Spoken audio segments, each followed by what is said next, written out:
Balake. Where is Balake at? My name's Blake. Do you want to go to war, Balake? I'm for real. Ron.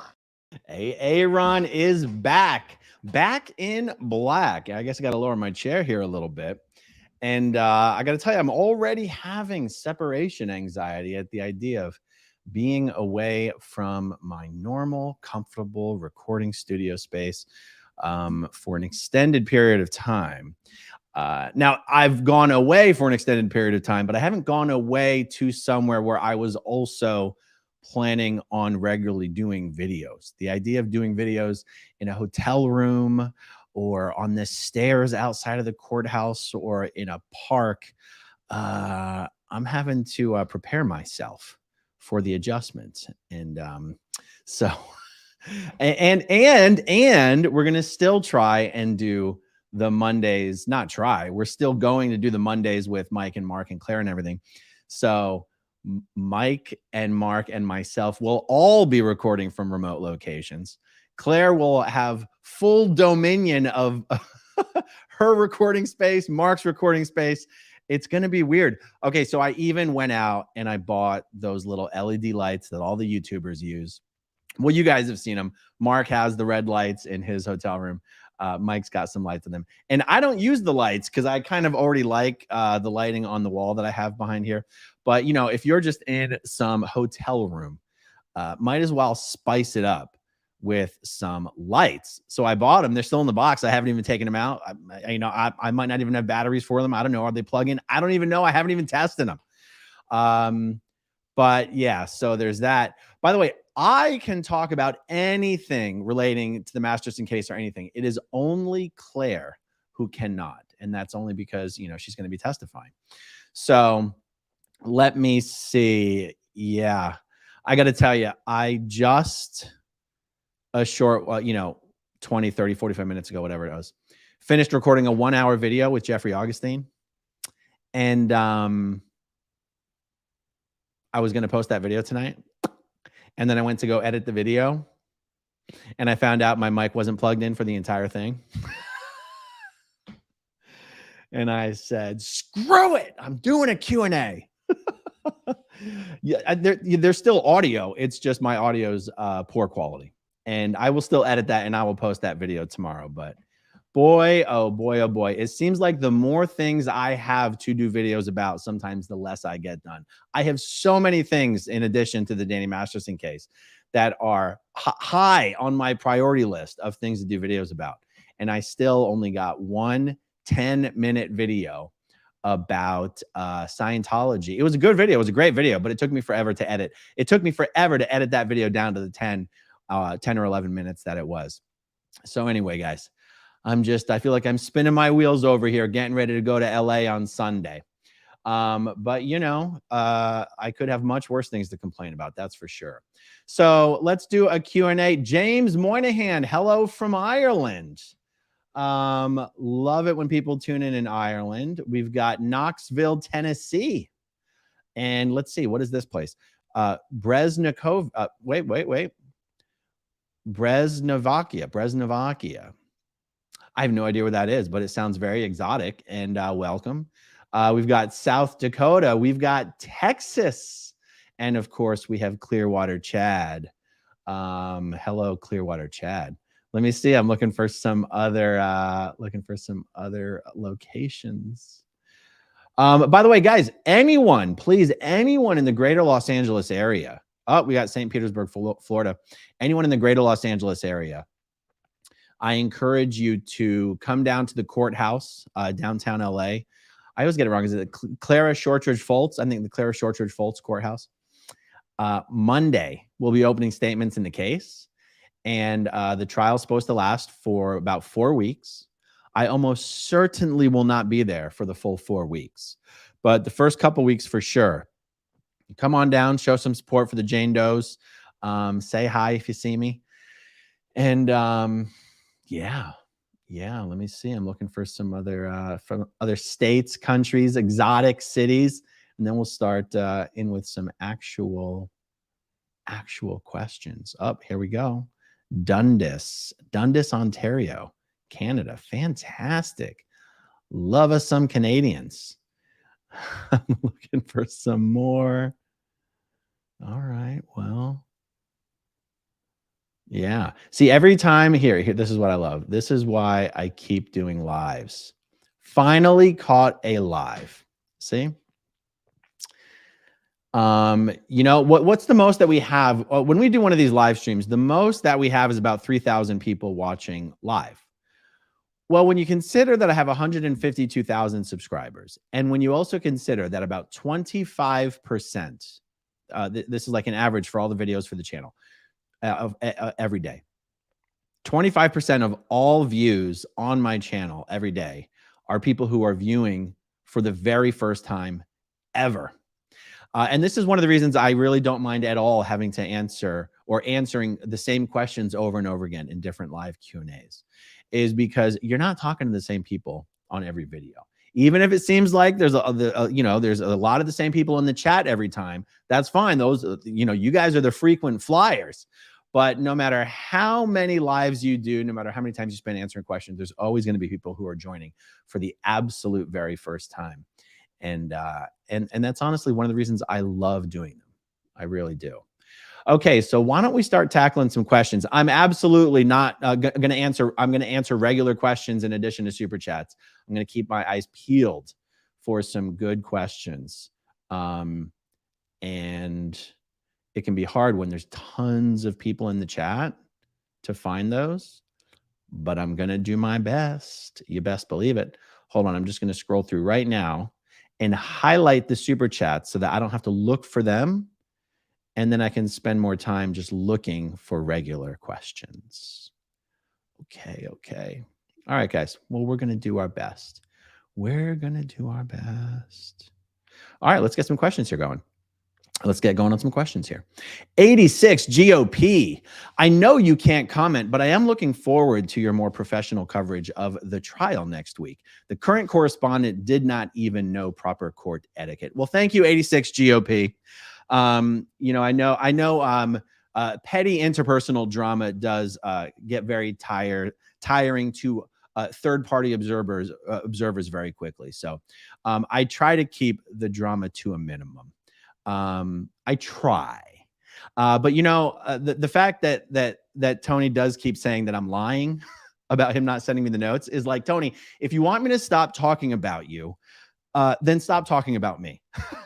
And look, okay, so it's not like I know exactly what instructions were given to all the approved press people to get the notes from the trial.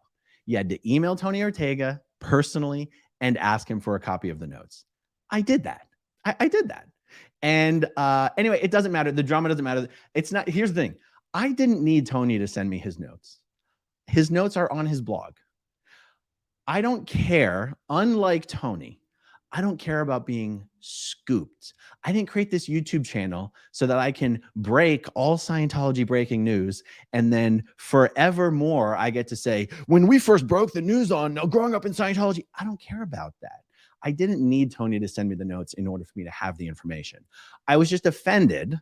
I was offended that when it came to a professional role, how do I say this? I don't expect anyone to have to like me, including his proprietorship. But when it comes to doing your job and being a professional, I don't expect you to let personal grudges get in the way of that. And the fact that that was happening is the only reason I made an issue about it. It didn't actually have any impact on my ability to do videos or anything. And that's really all I'll say about that. But for Tony to say that I'm lying about the fact that he was willfully omitting me from the distribution list, I wasn't lying. Anyhow, whatever. Let's move on. All right. Kitty and Lou. Goldie, if you chat with Aaron or Claire, ask them to save a bauble for me as I live in LA and will be headed down for the trial. So Kitty and Lou, Kitty and Lou, I'm not going to be bringing any bobbleheads with me because I'm already having to pack and bring a bunch of hardware for an extended stay. And I'm not sure Claire's going to be traveling with any bobbleheads either. So, I mean, have you ordered a bobblehead? Because you can, if you order a bobblehead, Mark and Claire will just ship one to you. It doesn't have to be personally delivered, but anyhow, there we go. What's next? John, great job on the Cleared Hot podcast. Powerful stuff. John, thank you very much. Actually, I just got a text from Andy about an hour ago. Andy Stumpf is the host of the Cleared Hot podcast. And he said, dude, the episode is on fire. Now it's funny because I just look at the YouTube numbers and, because like my whole operation is just on YouTube. I don't have like a separate podcast, I don't publish it separately to other platforms. So I look at his channel and I see it got about 30,000 views, which is great, but it's not spectacular. And the thing is with a podcast like Andy's on Cleared Hot, his podcast is so many more times bigger in the podcast world than it is in the YouTube world. And he said in the, let me actually pull up his text real quick because the number that he gave me was pretty cool. He said,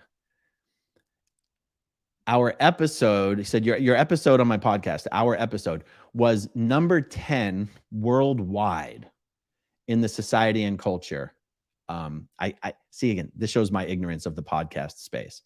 I guess when they report podcast statistics and performance, there's different verticals. So in the society and culture vertical, our episode was number 10 in the world, which I'm assuming is good. So that's awesome. Awesome. It's really good to get the information out to as many people as possible. Okay. I see another one here. Eva Bendana. Hi, Osa.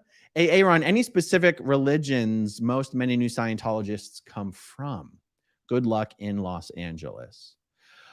I don't have any hard statistics to answer this question with. But just anecdotally, I would say that because most Scientologists are American and because the predominant religion in the US is Christianity, the most common story that I would hear is I was raised a Christian. I was raised a Catholic. I was raised a Baptist. And what that usually meant is that they were just born into a household that believed or practiced, or maybe a household where their parents had been raised as that. Scientologists will tend to say they were raised as a Christian, even if they never really went to like church or anything. You know what I mean? And so I think that's just kind of a thing that just has turned out to be demographically true, is that because, like I said, because most Scientologists are in the US and because most families in the US, statistically speaking, are likely to be Christian than otherwise. So, but my other answer would just be from nothing, just nothing, just people who are maybe sort of spiritual or were just looking for self-improvement, but had no other history of religious involvement. That's the best answer I got. I'm going to guess you're going to get a similar answer from most other former Scientologists, but there you go. Thank you so much. Okay, before I keep answering supers, let me take a second to try to find a non-super.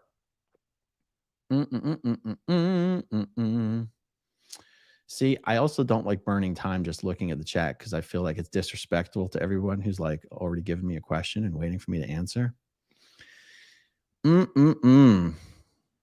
Sorry, guys. I'm just going to take a second here. Just going to take a second. All right, let's see. Madison Barr. Hey, all. First live and super excited to be here. Coming from a theater geek, how to light yourself is warm light on your face and cool light behind your head. Interesting. So, Madison, I'm curious. It sounds like you're referring specifically to me talking about having these new LED lights and everything. I'm curious what your feedback would be, what your critique would be of my current lighting setup. I myself go back and forth on the proper way to light everything. Like I could make it dark, but I don't like that. Like I just like that. Anyway. All right.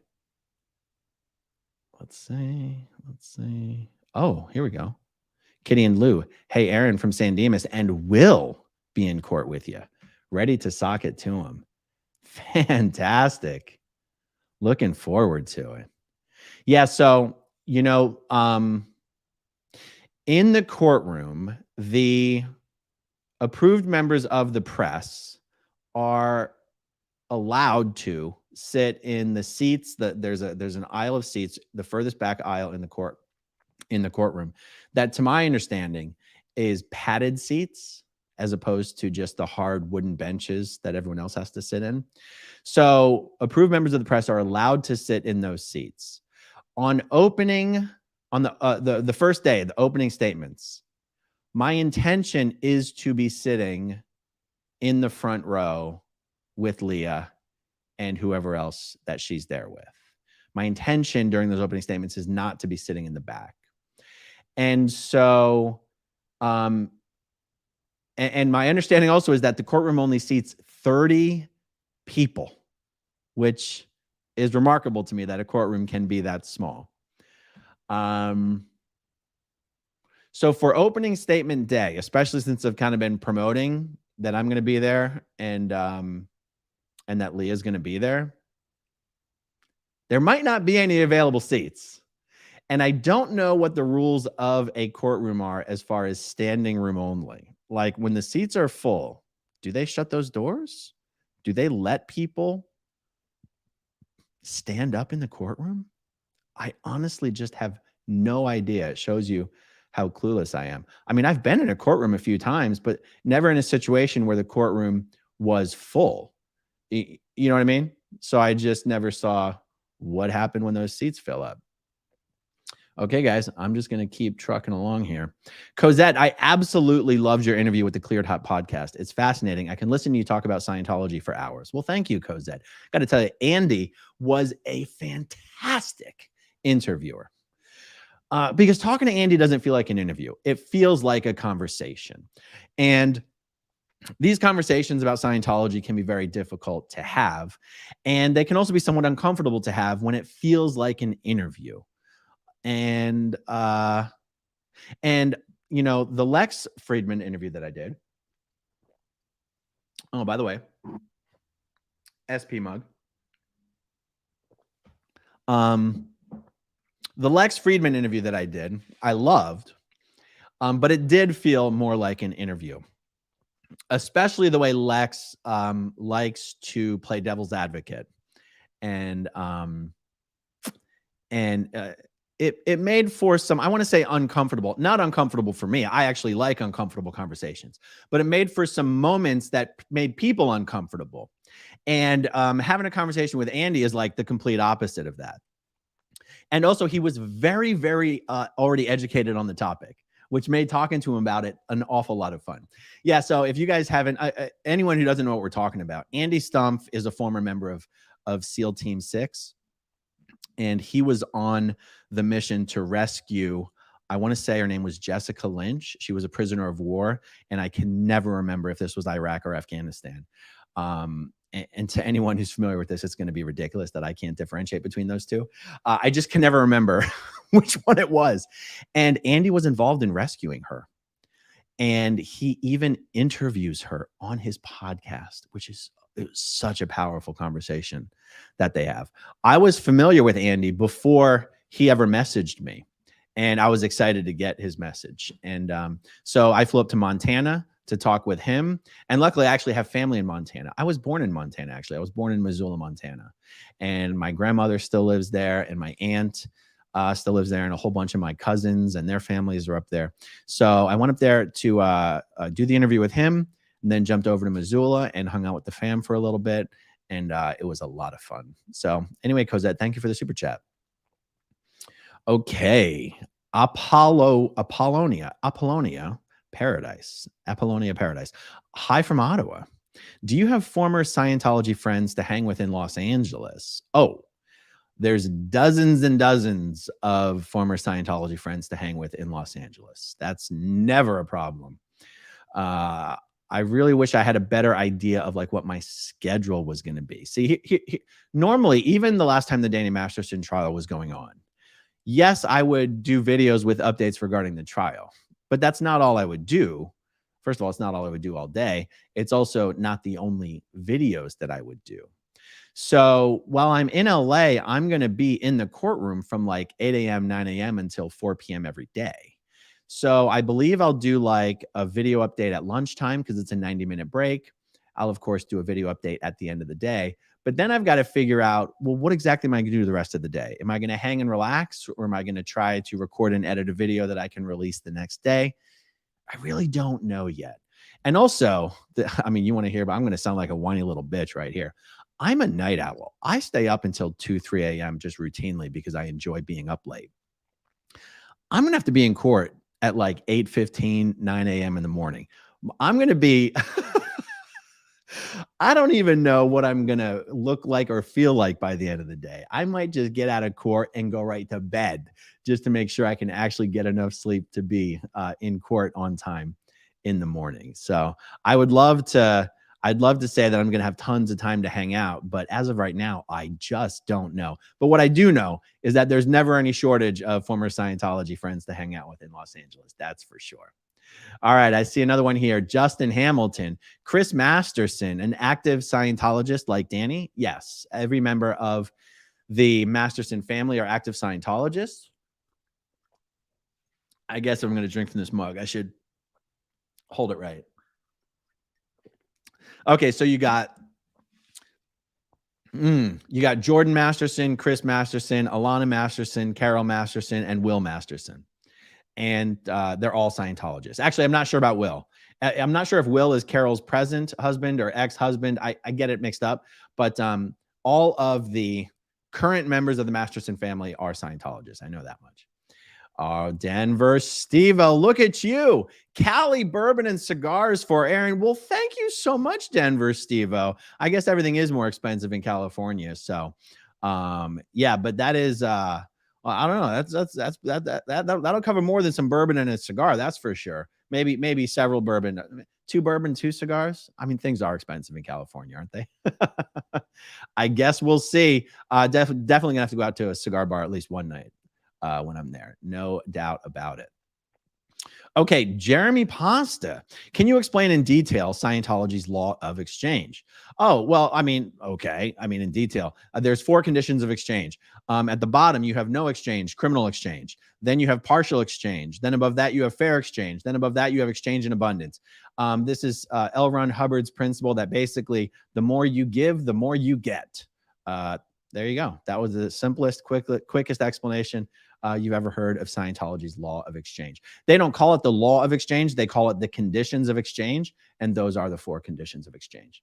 Okie dokie. John, is Grant Cardone's brother a Scientologist? The answer is yes. Grant Cardone's brother, Gary Cardone, who was married to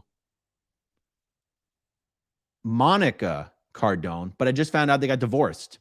They're all Scientologists. Grant and Elena and Gary and Monica, all Scientologists. And Gary is the one who right now is being sued by the FTC for fraud. And in fact, that was the video that Jeff Augustine and I just got done recording with each other, was a breakdown of the FTC complaint against Gary Cardone, and actually breaking down why it's a miracle this isn't a criminal case, and that it very well may develop into a criminal case, and that it looks like Gary Cardone's business, Chargebacks 911, is really just a company that exists in an ecosystem of fraud. Gary Cardone's company exists to help companies that are committing fraud continue committing fraud, and it's just amazing that one of the earliest promoters and earliest clients of Gary's company was, of course, Grant Cardone and Grant Cardone and Cardone Enterprises. So I think what's happening right now with Gary Cardone and Chargebacks 911 and the FTC is a little bit of the tip of the iceberg on what might be coming down the road here soon in Cardone land. So thank you for the super chat, John. Let's see here. Fine. Travis Bowman, what's the beef between you and Tony Ortega? I asked this in a super chat on Monday night, but didn't get the answer. What's the deal, AA Run? Well, I don't want to keep rehashing this thing. I did a video detailing some of the issues about this, at least, and those issues that I detailed in that video was only relating to the Masterson case. The issues go much deeper, and there's just no point getting into it, to be honest. Who gives a shit if I don't like him? Who gives a shit if he doesn't like me? I've made it very clear how I feel about it. And to be perfectly honest, it's just not entirely appropriate for me to broadcast all the reasons why. It's just not. So I didn't want to ignore your super chat, but that's the best I'm going to do for right now. And yeah, it's not a one-sided problem. We can say that as well. Thanks, Travis. Destiny Salazar, caught your interview on Cleared Hot yesterday. I'm so glad it ran unedited. Excellent discussion. Well, thank you very much, Destiny. Yes, I'm actually really, really glad it ran unedited as well.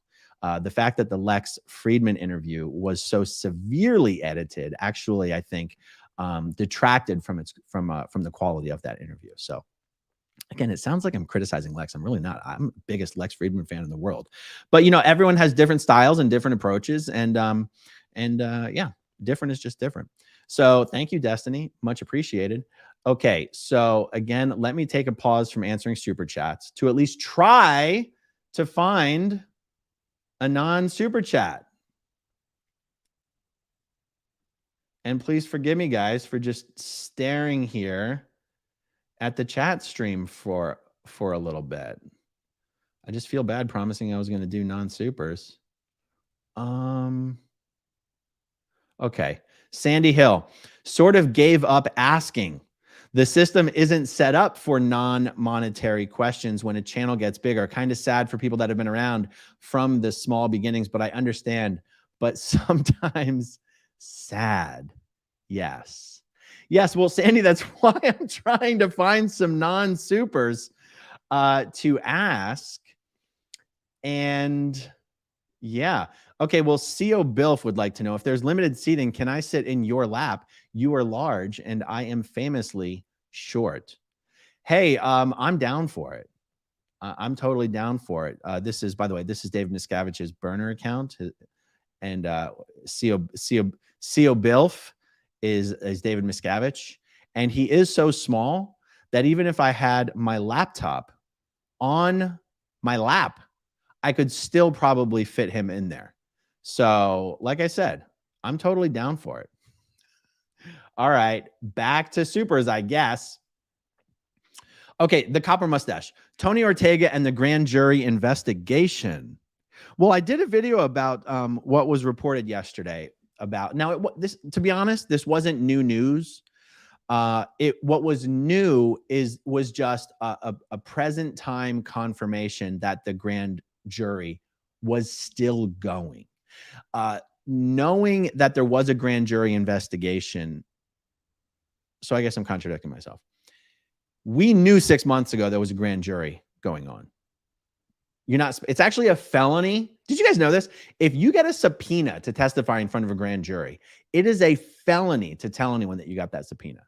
It is a felony to tell someone that you testified in front of a grand jury. The proceedings of these things are supposed to be confidential. And yet people talk. And what happened was, in the first trial, there was some, I have to get this straight. In the first trial, there was some piece of evidence, some piece of testimony that was being introduced into the Danny Masterson trial. And it was testimony from famous defense attorney Marty Singer, famous celebrity defense attorney Marty Singer. And somehow the testimony that was being introduced was testimony Marty Singer had given to a grand jury that was investigating the goings on of witness tampering, witness intimidation, and obstruction of justice regarding the Danny Masterson scandal. There was an article. In fact, I think Tony Ortega wrote the article back in September, giving some information about this grand jury. So that's why I mean, when Tony heard them talking about a grand jury at the sidebar, he already knew what they were talking about. And that's why he was able to seize on it, because he wasn't like, oh my God, I wonder what could they possibly be talking about? He knew what they were talking about.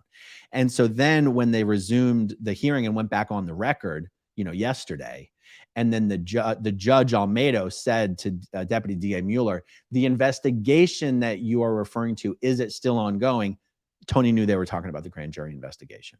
So it's good news. It's good news. It's not like earth-shattering news, but it's good news. Because if you guys remember, when we were still waiting to begin the first Danny Masterson trial, I had speculated, I'd done some videos basically saying who's going to throw who under the bus first. I said Scientology is extremely paranoid about being prosecuted for obstruction of justice in this case. And I said, and they're not facing any charges relating to obstructing justice in this case yet, but they could. And even if this, no matter how the Danny Masterson case ends up, guilty, not guilty, whatever, the DA has the right at any time to bring obstruction of justice charges if the evidence is there and if they want to move forward. And I speculated that perhaps Scientology would want to make a deal with the DA. Like, listen, if you promise not to prosecute us for obstruction, we'll give you some evidence in this case that would help you secure a guilty verdict against Danny. I was purely speculating. It's fun to speculate, and that's what I was doing. But then I said that perhaps the DA, again, we're still in total speculation territory. Perhaps the DA is more interested in taking a crack at Scientology than just, a washed up piece of crap actor like Danny Masterson. And that maybe Danny could strike a deal himself and say, look, if you, want to come to an understanding with me, maybe I'll plead guilty to a lesser charge and I'll testify for you, against Scientology. Because I was saying Danny Masterson would do anything to avoid going to jail for 45 years to life. So, where was I going with all this? Oh, yeah. So even before the first trial, I was speculating that Scientology was very nervous about being prosecuted for obstruction.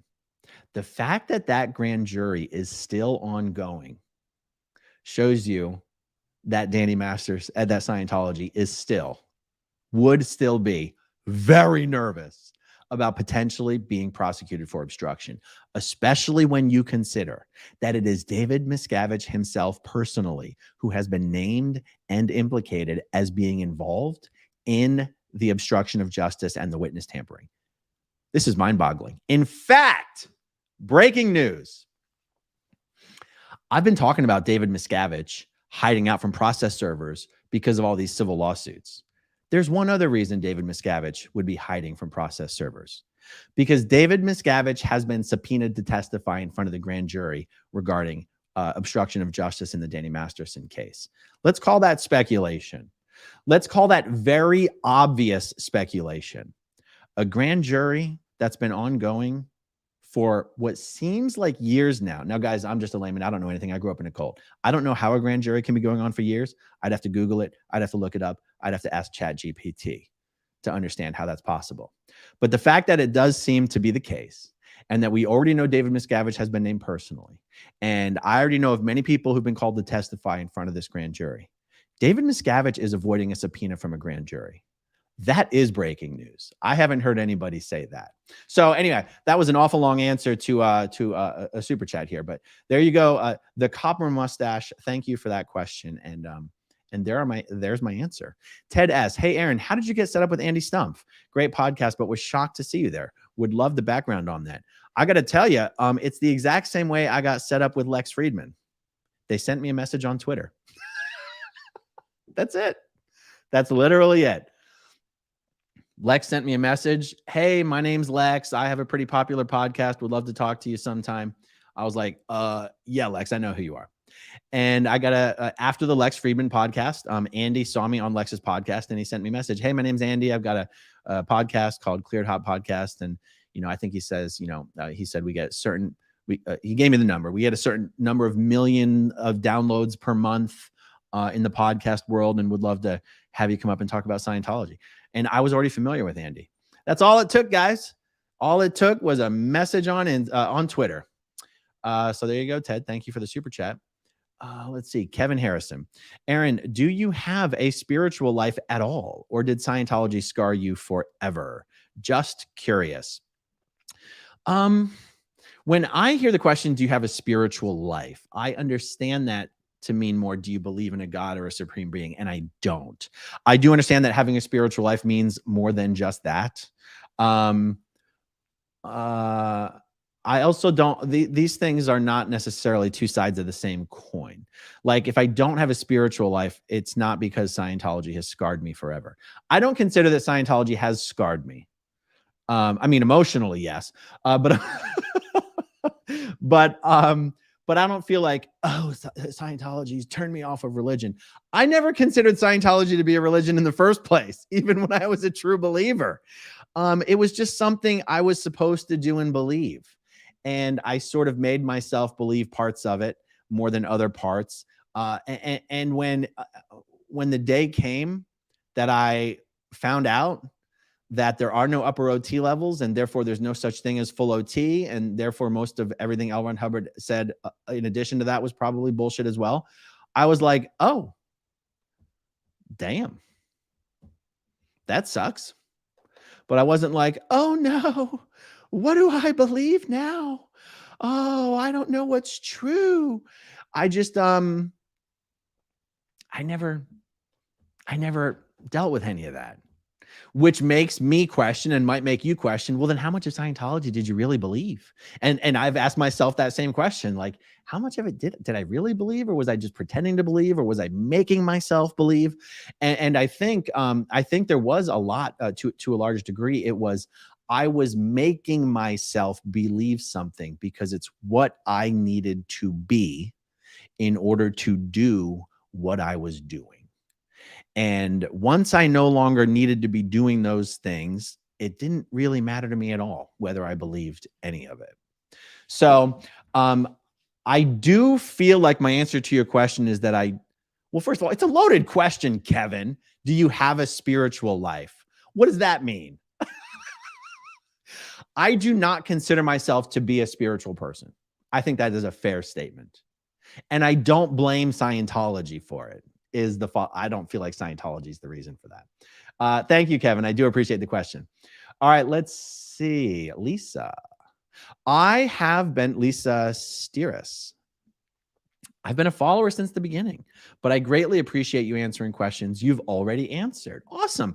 And I don't know, I think if I put myself in the shoes of a viewer or a listener, it might actually be interesting to see if I always answer questions the same way, or if sometimes maybe I approach it from a different point of view, or different circumstance or something like that. I don't know. I feel like my favorite YouTubers that I like to watch, I would watch them live just because I like hearing them talk and interact with people, even aside from the content, So yeah, thank you, Lisa. And that's awesome that you've been following since the beginning. I really appreciate that. Okay, let's see. JSR0104. Do Sea Org promotions come with a few cents raise, nicer quarters, or just the rank and the satisfaction in knowing you're one step closer to the elf on the org board? Excellent question. They do not come with a promotion. Now, my memory might be failing me. It might be that maybe you get a $50 or $100 bonus in your next paycheck. I don't know where I'm getting that from. It's like there's like a shadowy recollection that maybe that was true. But I'm more inclined to say that wasn't true. By the way, getting a promotion in rank, that's only a promotion in your rank. That's not a promotion in your post. So getting promoted in rank, it has nothing to do with your position on the org board. It doesn't get you one step closer to chairman of the elves, Scientology's boss baby. Oh, by the way, you guys know that I love showing you my vintage David Miscavige life-size plush toy. Here he is. There's little Davey. Oh, if he wasn't such an evil cult leader, he'd be such a cute little fella.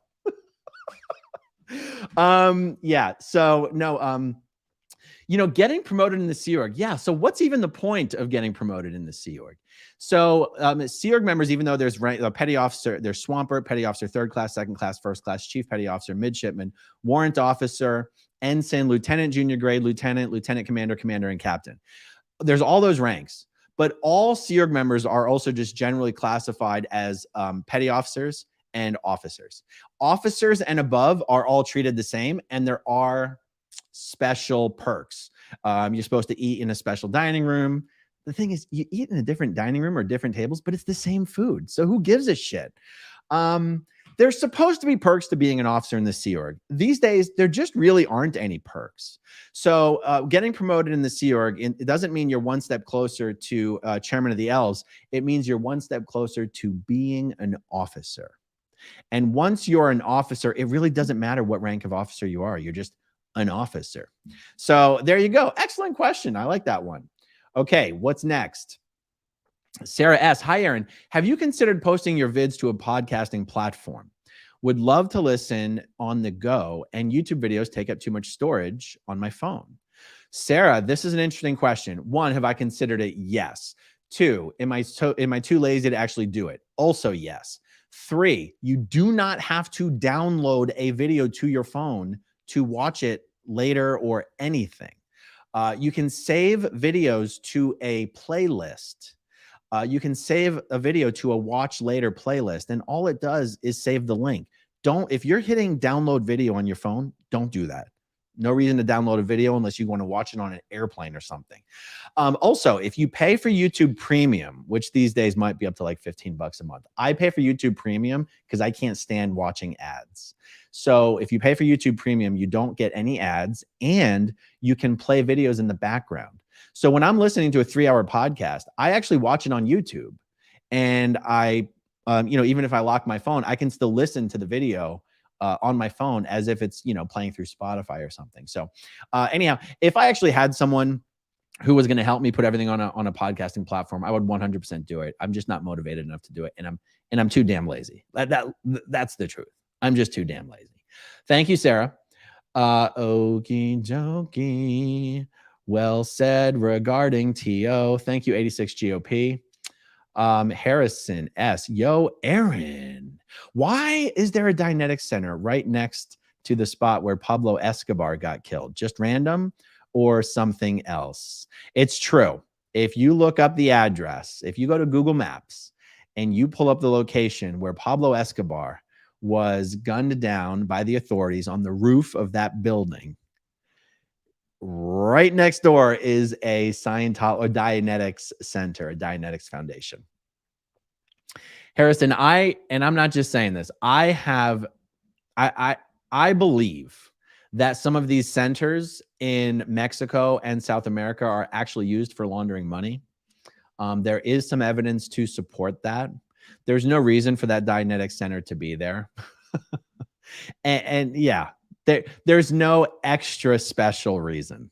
There's only so many reasons why, and there's no such thing as a Dianetics Center these days. It would be a mission. So maybe some Colombian Scientologist got a mission package and decided to open it up right there. But if they did, honestly, it wouldn't be right there. Like there's no reason for a Scientology mission to be in that crappy of a location, in that crappy of a condition. Like, just close it down. Why even keep it open? So who knows? There could be a story behind it. Sometimes what happens is that a Scientologist will open up a mission in order to sort of qualify to get onto OT7. And then they'll be stuck on OT7 for so long, and they can't close the mission down, because if they do, they'll get kicked off of OT7. So they have to keep the mission open, even though there's no one there and it doesn't have any staff and it's not making any money, and they have to pay rent on a vacant, a tiny little vacant building in a strip mall. Sometimes that's why these missions are the way that they are. The mission holder's not allowed to close it down. So they move it into some place that has the lowest rent imaginable. So yeah, those are some options. Thank you, Harrison. Deborah Lower, no question. Just keep up the great work. Well, I'm gonna do everything I can. Thank you, Deborah. Trying to keep up that great work. All right, Kit White. Hey, Aaron, watching your live chats made me think of the Brady Bunch. I made the SP Bunch photo of you four. How can I send it to you? That's awesome. Send it to me at growingupinscientology@gmail.com. And yeah, I'll forward it to Mark as well. That is really, really cool. All right, here's the next one. VX Lency X. I know I'm destroying this one. VX Lency X. I was meant to be having major surgery earlier this month. Due to the lack of ICU beds, it was canceled. I'm glad I now get to see this court case in real time now. Wow. So you wouldn't have been able to watch the court case? Wait, does that mean you're going to be in the court? Does that mean you're going to the courthouse? I now get to see this court case in real time. Well, the only way you're going to get to see the court case in real time is if you're actually there watching the court case in real time, because I don't think watching my videos qualifies as watching the court case in real time. So I hope that means you're going to be there at the trial, in which case I hope to see you there. Although I wish you'd gotten the surgery that you needed. That's kind of horrifying. There was a lack of ICU beds? That's really concerning. Okay, then. So let me see. I'm going to hide that one. And I am now once again going to try and find some non-supers, you guys. Oh, look at this. Jennifer Horton, my whole family is in Kalispell. Beautiful area. I may be a little too Californian to ever take up residence. Oh, a little too Californian to ever take up residence in Montana, though. Well, so Jennifer, Kalispell was amazing. And driving down Flathead Lake to get down to Missoula was just fantastic. And the hotel that I was staying at was that, what do they call it? The International Mountain Lodge or something. The one right next to the Kalispell airport. Like literally you walk through the parking lot of the airport and you're at the hotel. Decent hotel. Never before have I been in a hotel that had a sign that said the entire hotel is on septic. I thought to myself, how is that possible? You got some massive, just massive commercial size septic tank. And where is it? We're right next to an airport, for the love of God. So yeah, no, Montana is amazing. And people ask me all the time, like, why do you live in Clearwater? And, you know, where would you guys move? Other than friends and family, there's literally no reason for me to live in Clearwater. I'm not a big fan of the beach. I hate the heat. I hate the humidity. You know, and honestly, Montana is one of the places that I would move to because, well, it's gorgeous. I already have family there. Plus my wife has a bunch of family just not far away over in Idaho. And, you know, it would be a great place to go. But as of right now, it's friends. I wouldn't even say friends and family. It's just friends because, you know, my wife's whole family's disconnected from her. My family that lives here in Clearwater is disconnected from me. And my other family's moved out of state. So Montana's looking pretty good, but we don't have any serious plans to move, though. That's for sure. All right, guys, I'm looking for these supers. I'm looking for these non-supers, I should say. All right, well, I'll have to come back and look for more later. Okay, CMO Solutions. I just did some business with someone living in Clearwater. Is everyone in Clearwater a Scientologist? Aloha from Hawaii. I love this question. There are 120,000 citizens in Clearwater. There are maybe 3,000 Scientologists, and that includes the Sea Org members. So it's unfortunate that anytime someone lives in Clearwater, the assumption is going to be that they're a Scientologist. But it's shocking how few Scientologists there really are in Clearwater, given the fact that Clearwater has a reputation of being a city owned and run by Scientology. Isn't it incredible? Clearwater and Clearwater's political establishment has done such a horrible job with the branding and the reputation of this city because they're all terrified of offending Scientology. And because Clearwater's political establishment actually makes really good money helping Scientology buy as much of Clearwater as possible. But even still, almost all of the property that Scientology owns in Clearwater is in the downtown area. And the thing about Clearwater is our downtown area is the smallest part of the city. It's not like a major city where downtown's where most of the activity happens. In Clearwater, Florida, downtown is where the least amount of activity happens. The most of our commercial activity occurs on Clearwater Beach, which isn't even, you know, it's not even connected to the mainland. You have to get a bridge just to get over there. And other than that, Clearwater is kind of a sprawling territory. It's actually quite large. Downtown Clearwater is maybe, I don't know, what, 5-6 square blocks? Clearwater is many square miles. I'm sorry, square miles, like, yeah, many, you know, 5 by 5, you know, maybe 5 miles by 5 miles. And so, yeah, that's how, long answer to your question. No, almost no one who lives in Clearwater is a Scientologist, is the truth. And that's why some people go, why do you still live there? I go, what? You could live here and know nothing about Scientology and not run into them, because they stay isolated to their buildings. You know, they're not like going on walkabouts or anything like that. Awesome question, CMO Solutions. Thank you very much. Rob, AAA, greetings from America's hometown. What is America's hometown? I should look it up. I'm going to look it up. What is America's hometown? Plymouth? Plymouth, Massachusetts is what Google said. Could anything that comes up in the Danny Masterson trial possibly help in the trafficking suits? My opinion on this is no. Somebody else may have a different opinion. Thank you for the super chat, Rob. John, when I was in Scientology, I never would have sought out and watched a video on a channel about Scientology, but might listen on a channel I already followed. Yes. Very important conversations. That is an excellent point. How many Scientologists are fans of the Cleared Hot podcast or the Lex Fridman podcast? And would they listen to a conversation about Scientology, even if only to hear? Like, I could imagine, if I tried to put myself in the shoes of a Scientologist, I might sit there and I might go, I want to know exactly what kind of black propaganda is being fed to my homeboy, Andy Stumpf. And that's my justification for listening to this entire podcast, even though it's with a dirty, filthy SP. That's actually a really good possibility. I like that you pointed that out. Thank you, John. Okay, let's see. Chaka Khan. Chaka Khan. Late for the live, but here's a few bucks to thank you for being in my ear every day. Have a great trip to Los Angeles. Well, thank you so much, Chaka Khan.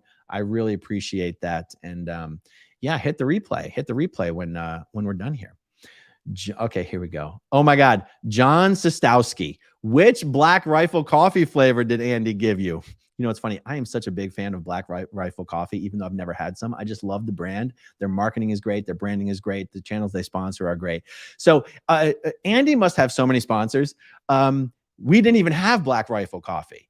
He got me some he brought coffees in from a nearby local store, but also he has a water sponsor. I'm guessing it's a water sponsor because he's got those water cans on his desk.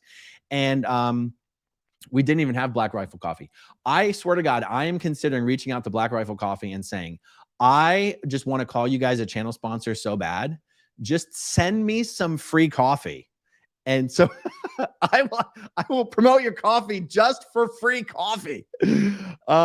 Because yeah, there's certain sponsors I would love to have and would actually do it for free.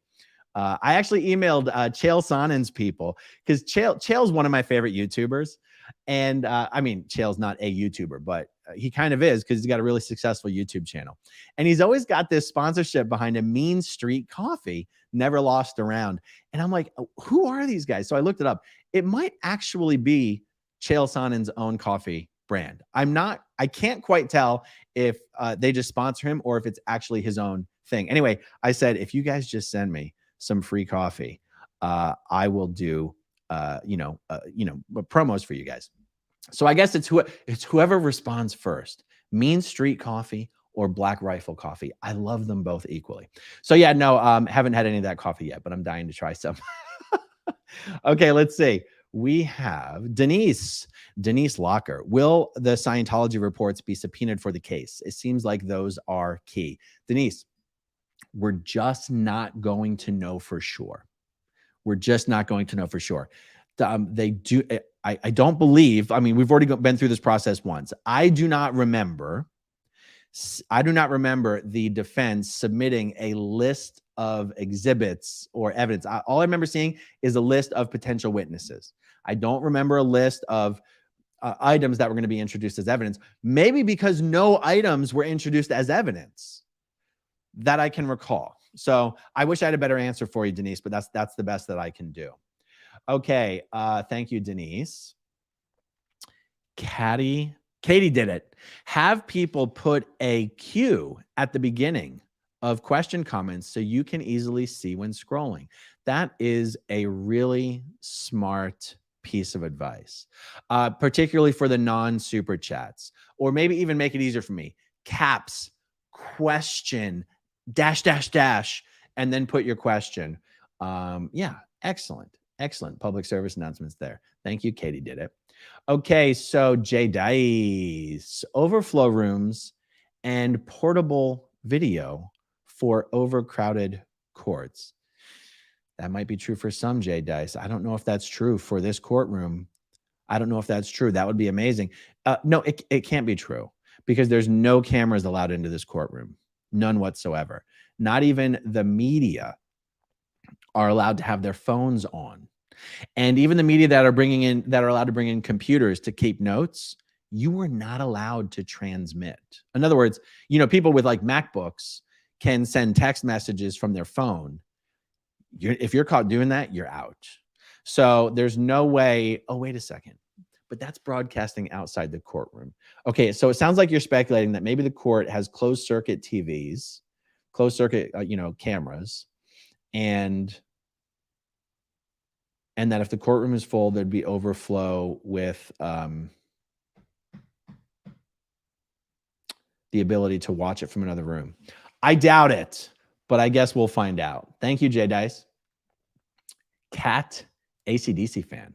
Looking forward to your take on this trial. Your podcast on the first one is what got us hooked on anything to do with Scientology.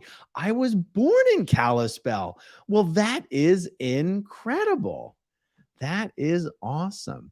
So that's what got you hooked on the Scientology stuff, huh? Was the Danny Masterson coverage for the first time. That's interesting to hear. All right, so let's see. What's this? Marjan. Make sure you update Goldie about your schedule. Yeah, I know, right? I know. What would the chat look like without Goldie moderating? It would be the wild, wild west. Okay, let's see. Calico 26. Did you ever meet Debbie Cook when you were at Flag? Oh, I more than met Debbie Cook. I mean, I knew her very well. I mean, as well, appropriately, she was the captain of the Flag Service Organization, and I was an outer org trainee. But she knew me very well, and I knew her very well. Remember, I was also a kid. I was 13 years old. I was 13, 14, and 15. Those were the ages that I was at Flag. I did go back for a bit when I was 16. And Debbie had a particular appreciation for that because she too was in the Sea Org working for L. Ron Hubbard and was a trained auditor at a very young age, like 15 years old as well. She might have been one of the youngest Class 9 auditors ever in Scientology. So she knew what that experience was like, working for Scientology at that young age, training as an auditor at that young age. And so I'd say she sort of kept an eye out on us. There was a lot of us kids there training at that time. That's a great question. Thank you. All right, let's see. JW. Extra people should make signs to support the victims and rally outside the courthouse like the Free Britney people did. Same courthouse. It couldn't hurt you guys. It really couldn't hurt. Danny Masterson has to walk into that courthouse every single morning, just like everyone else. And most mornings, he enjoys just walking in there with a, smile on his face and a coffee in his hand and just slips right in. No big deal. It wouldn't be the worst thing in the world if there were a bunch of people out there with signs. Wouldn't be the worst thing. Thank you, JW. All right. Let's see. Lathanda Grauklinger. Hello from Germany. I'm a night owl too. It's 2 a.m. over here. There you go. And I'm enjoying SPTV. By the way, Goldie should receive an SPTV Freedom Medal of Valor. Oh, that is a brilliant idea. That is a brilliant idea.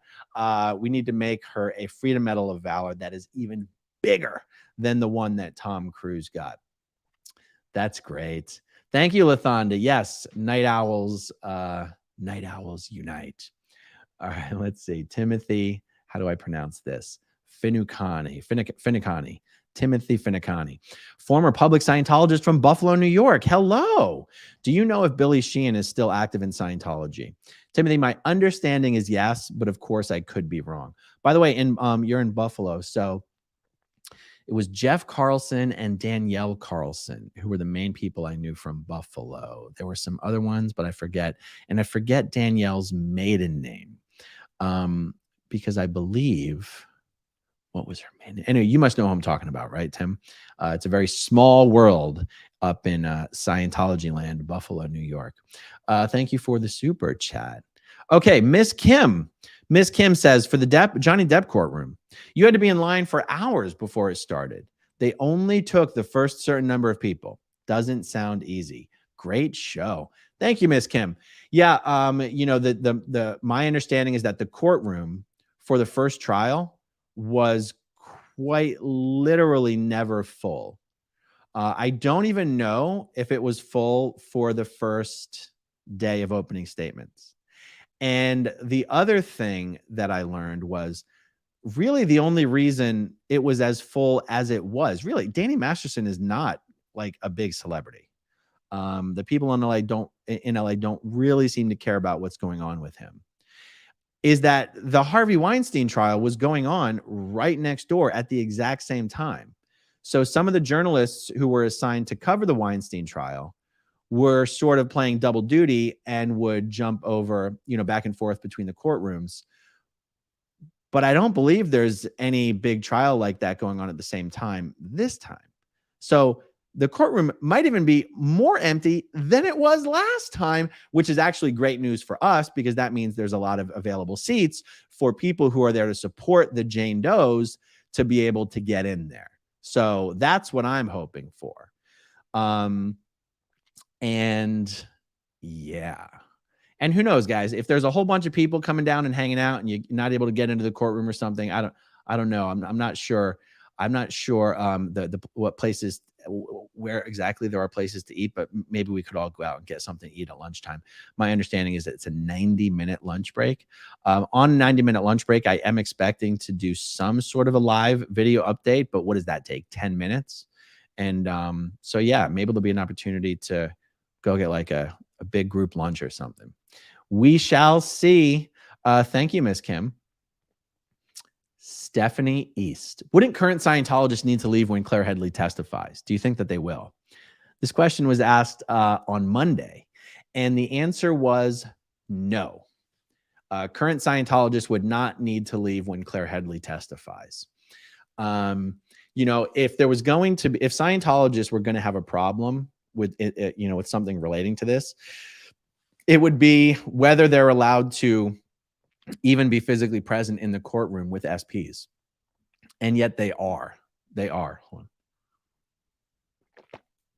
on. You know, the disconnection, the rules about being associated with SPs are flexible, depending on whether it serves Scientology. So, for example, I'm one of the directors of my neighborhood association.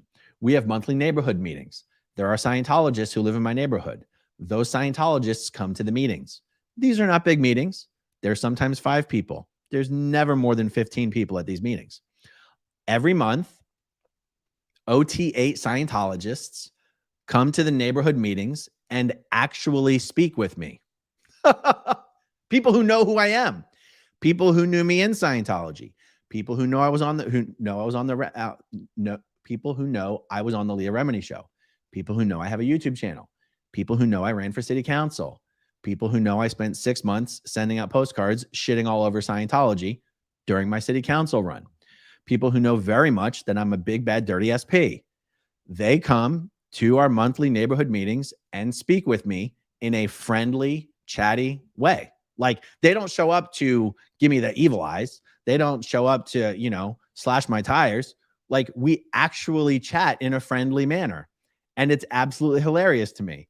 And it's probably the only reason I continue to be a director of the neighborhood association, is just so that these people have to show up and talk to me every month. And you go, how come they're allowed to talk to you? Because they aren't allowed to cede ground to an SP. You know, if every time an SP got involved in like some sort of civic activity or social group or, you know, PTA or something, all the Scientologists jumped ship, then the SPs would take over. But Scientologists can't allow that. So the same principle would sort of apply in this lawsuit, where the Scientologists would never have to leave just because SPs were there. It's almost like the Scientologists would want to be there to make the SPs uncomfortable. You know, it doesn't, none of it makes a whole lot of sense, and it doesn't have to. But that is the answer to the question. So thank you, Stephanie. Okay, let's see. Terry Perry Lux.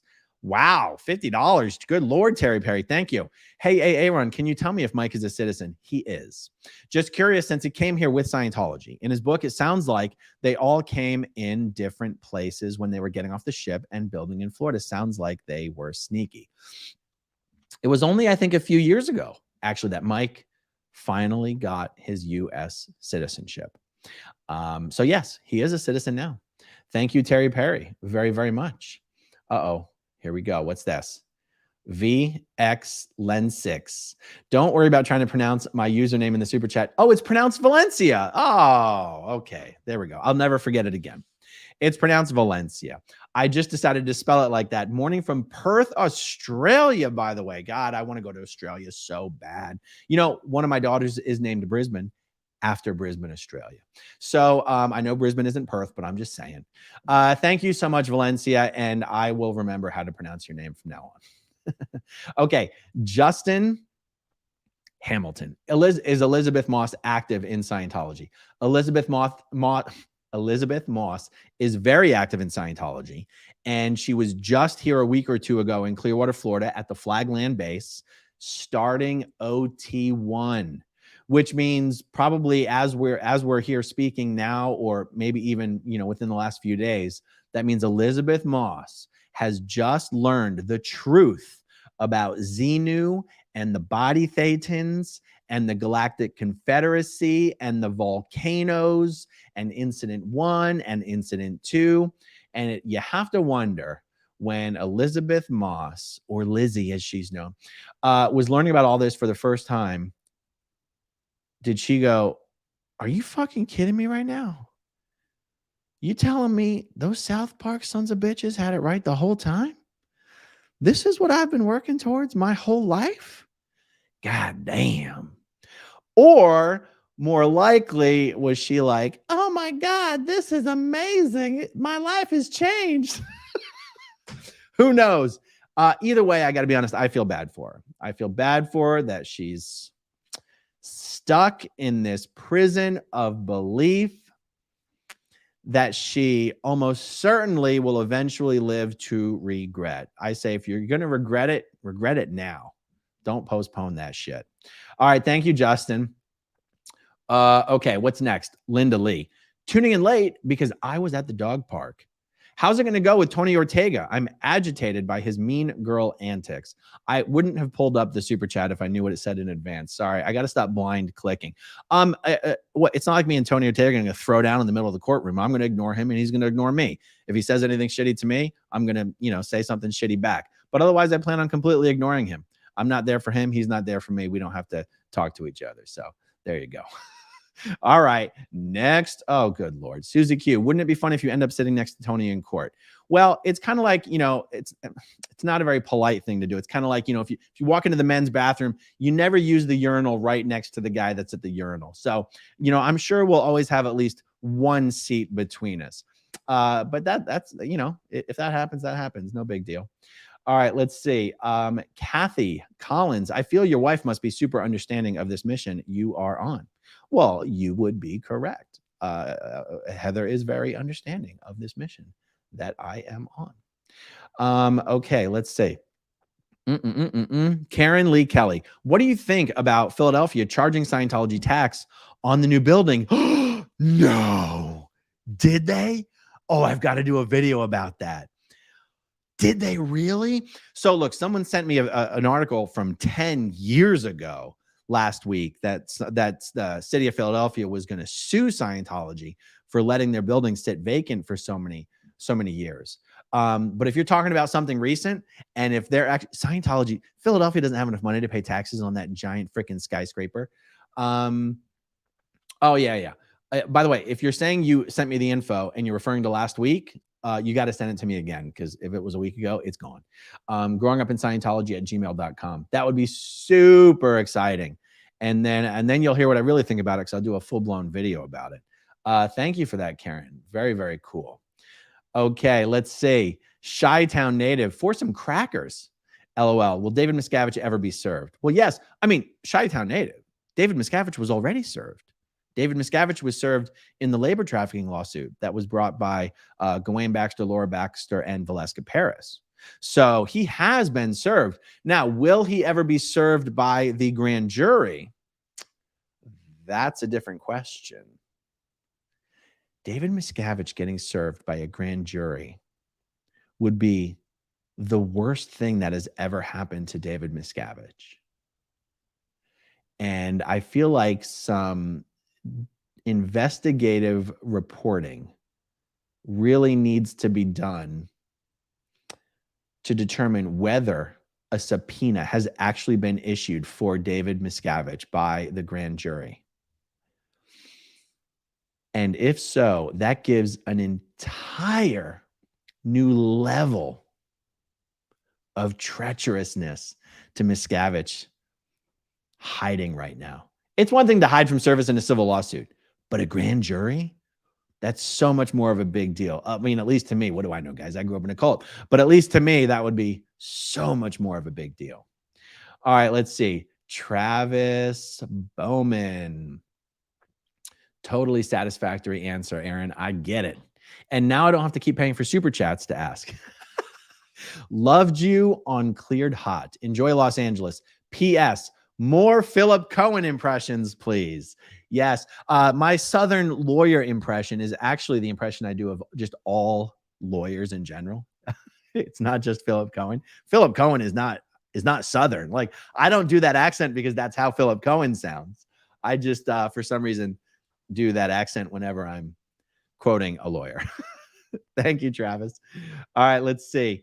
When is the opening statements? Monday. So what's today? Wednesday? Is today Wednesday, you guys? Yeah, it's Wednesday. Opening statements are Monday. Is it 9 a.m.? Is it 8:15? I don't know. I'm hoping it's not 8:15. But yeah, opening statement. Oh, no, guys. That assumes that jury selection finishes this week. But the judge has already said she wants jury selection done by the end of Thursday. She said, I want everybody to have a day off on Friday so that everyone's ready to come in on Monday for the opening statements. So I think it's safe to assume that that is what's going to happen. But if something changes, we'll know, and I'll know, and you'll know, because I'll tell everybody. All right, guys. Oh, by the way, guys, it's a little late for me to say this now, but if you're watching right now, guys, please do me a favor, hit that like button. It does seem, many of you know, even if you have notifications, select, you click the little notification bell. YouTube just randomly doesn't send out notifications to like large chunks of the people who've asked for them. I suspect that things like engagement, commenting in the chat, hitting the like button, acts as a trigger to push out notifications. It does seem to be true. Okay, let's see. Malware bot. Do Scientology folks ever ask themselves, if Scientology is so great, then why is it so expensive? Would it attract more people if it didn't cost so much? Well, yeah, Scientologists who have a hard time affording Scientology ask that question. But the answer is that Scientology is about making the able more able. And able tends to be kind of a euphemism for the affluent. It's not literally what able means, but it's sort of like they kind of become used interchangeably a bit. And also an answer is given about like how important it is to be able to have enough money to defend Scientology legally and everything. These explanations make less and less sense over time, especially now that Scientology pulls in hundreds of millions of dollars from things other than selling courses and auditing.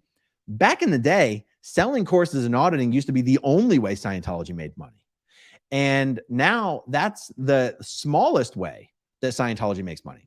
So technically speaking, because they're making so much money from all these other avenues, they should enable them to lower the price of training and auditing, but they don't. Another answer to this question, Malwarebot, is that you get in trouble for asking that question, especially if you already got your answer and you ask it again. So eventually people just stop asking questions like that. Thank you so much for the super chat. Will Gunn. I first became aware of the abuses of Scientology when Mark Bunker first started posting videos years ago. How did Mark Bunker first get involved? I've heard Mark tell this story. Mark Bunker used to work in the news, in news media, either news radio, news media, some news station out in San Diego. And there was some story they were doing about Scientology. And it was the incredibly over the top, aggressive, in your face, antagonistic responses from Scientology to him and the station and the company executives.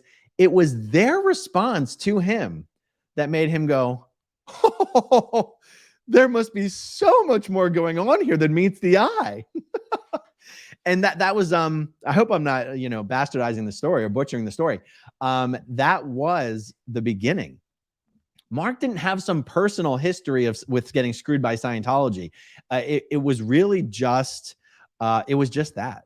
He was just doing his job. There was some story that was being reported, and Scientology made such asses of themselves responding to this thing that Mark was like, huh, there's really something to this, isn't there? And anyway, the rest is history. Thanks for the super chat, Will. All right, let's see. Mark Fisher, our second video is going online. Name is staying the same. Thank you, Aaron. Okay, so for everyone watching, Mark Fisher and Janice Gillum Grady have created a YouTube channel. This is one of the newest members of SPTV.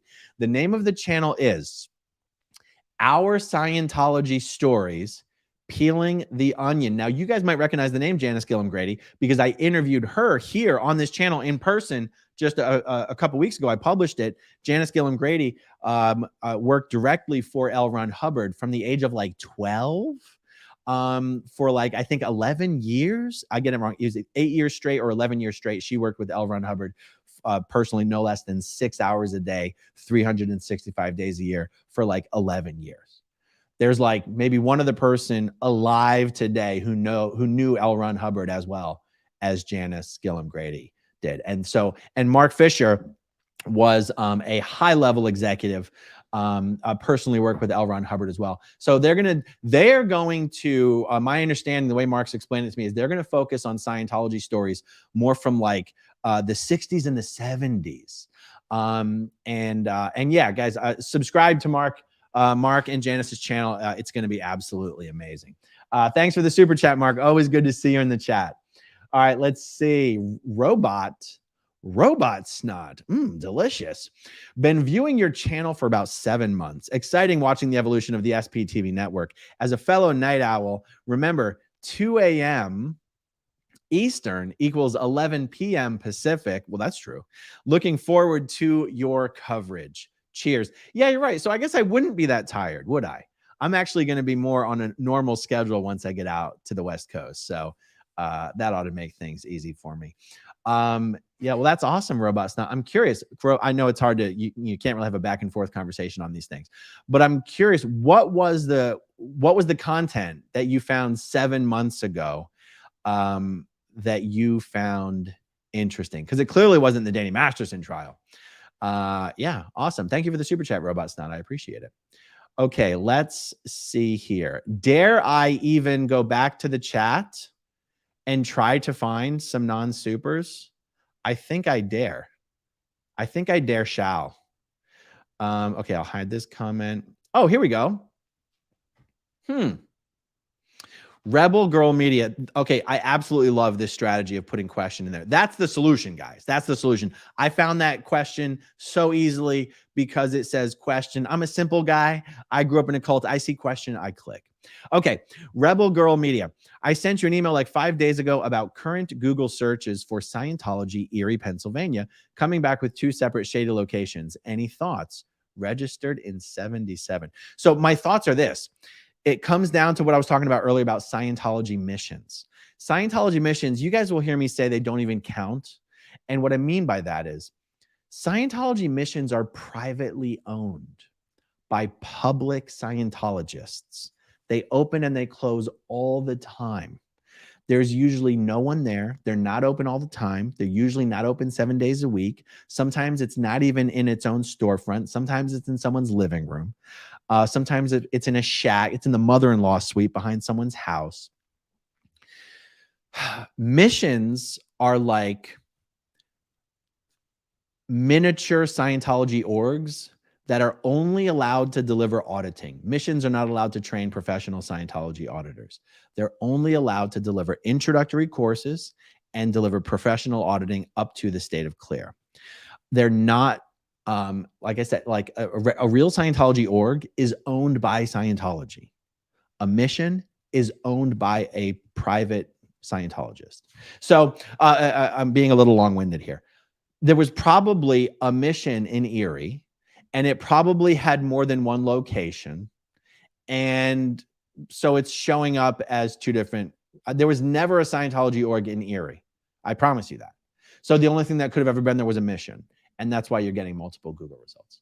So thank you for that. Okay, let's see. Looking for a couple other non-supers. And then, oh, there it is. Okay, Lily. Question. Hold on, I need some water.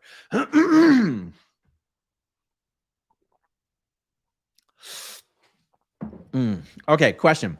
Not sure if you've done this already. Would like to see you expose all Scientology business in outside of the church, so people have the knowledge to choose who we do business with. I do get asked this a lot. I've always declined to try and publish some comprehensive list of businesses that are owned by Scientologists. And the reason is that my goal is not to persecute people just for being Scientologists. Like, that doesn't feel right to me. What, you know what I mean? Like, there's a difference between a Scientologist who owns a store that sells ice cream and a Scientologist whose business generates tens of millions of dollars for Scientology. I don't mind calling out the big boys. Know Before, ABC Mouse. I'm going to be hard pressed to think of. I can think of some names from the past, like Executive Software, or American Power and Gas. Whatever else, Pat Clouden and that dude with the giant head, Tim Cummins. Pat Clouden, Tim Cummins, and Tim Bridgeforth all have some energy. Different versions of an energy company that they used to all be partners in, but small business people, if you're a Scientologist and you're a chiropractor, if you're a Scientologist and you're a dentist, I'm not going to put your name on a list and tell people not to go to you. I just don't care. Now, if they show up, let's say you're a dentist and they show up to your office and you've got Dianetics books and Way to Happiness books there. Okay. I'm imagining people are not going to stick around. But if you're just there to do business and clean teeth and, do Invisalign, I'm not going to encourage people not to support you. So, but I do understand why people ask me this question. I really, really do. But I'm only comfortable calling out the big boys, calling out the guys who are really helping to prop up in a major, major way the human trafficking cult known as Scientology. But you know what I mean? I hope you understand. All right, let's see. Jay Torcini. Could celebrities refuse to leave and or criticize Scientology? Once I start talking for like an hour and a half straight, I start to get a little phlegmy. Hold on. All right. Could celebrities refuse to leave Scientology and or criticize Scientology because it threatens to reveal their personal secrets and crimes? Can you give them the benefit of the doubt? This question confuses the hell out of me. I'm not going to lie. Okay. Could celebrities? Oh, I'm giving them the benefit of the doubt that the reason they're not leaving is because they're threatening to be with blackmail. So I can speak from personal experience on this. People, it is possible to leave Scientology and not get, threatened and destroyed by Scientology. Scientology does not reveal the dirty secrets of people who leave as long as they keep their mouths shut and don't talk any smack about Scientology. I think if you're a big celebrity and you wanted to, and you left and you kept your mouth shut, you'd be totally fine. The evidence of that is Beck. Beck, Beck the singer. Beck is a second generation born and raised Scientologist. I have confirmed recently that Beck is 100% not a Scientologist. Now, he did say in an interview last year that he was not a Scientologist, but he also said he never really was a Scientologist. He didn't say I've left. He said, I think there's been a misunderstanding. That was my dad's thing. I've never, I was never a Scientologist.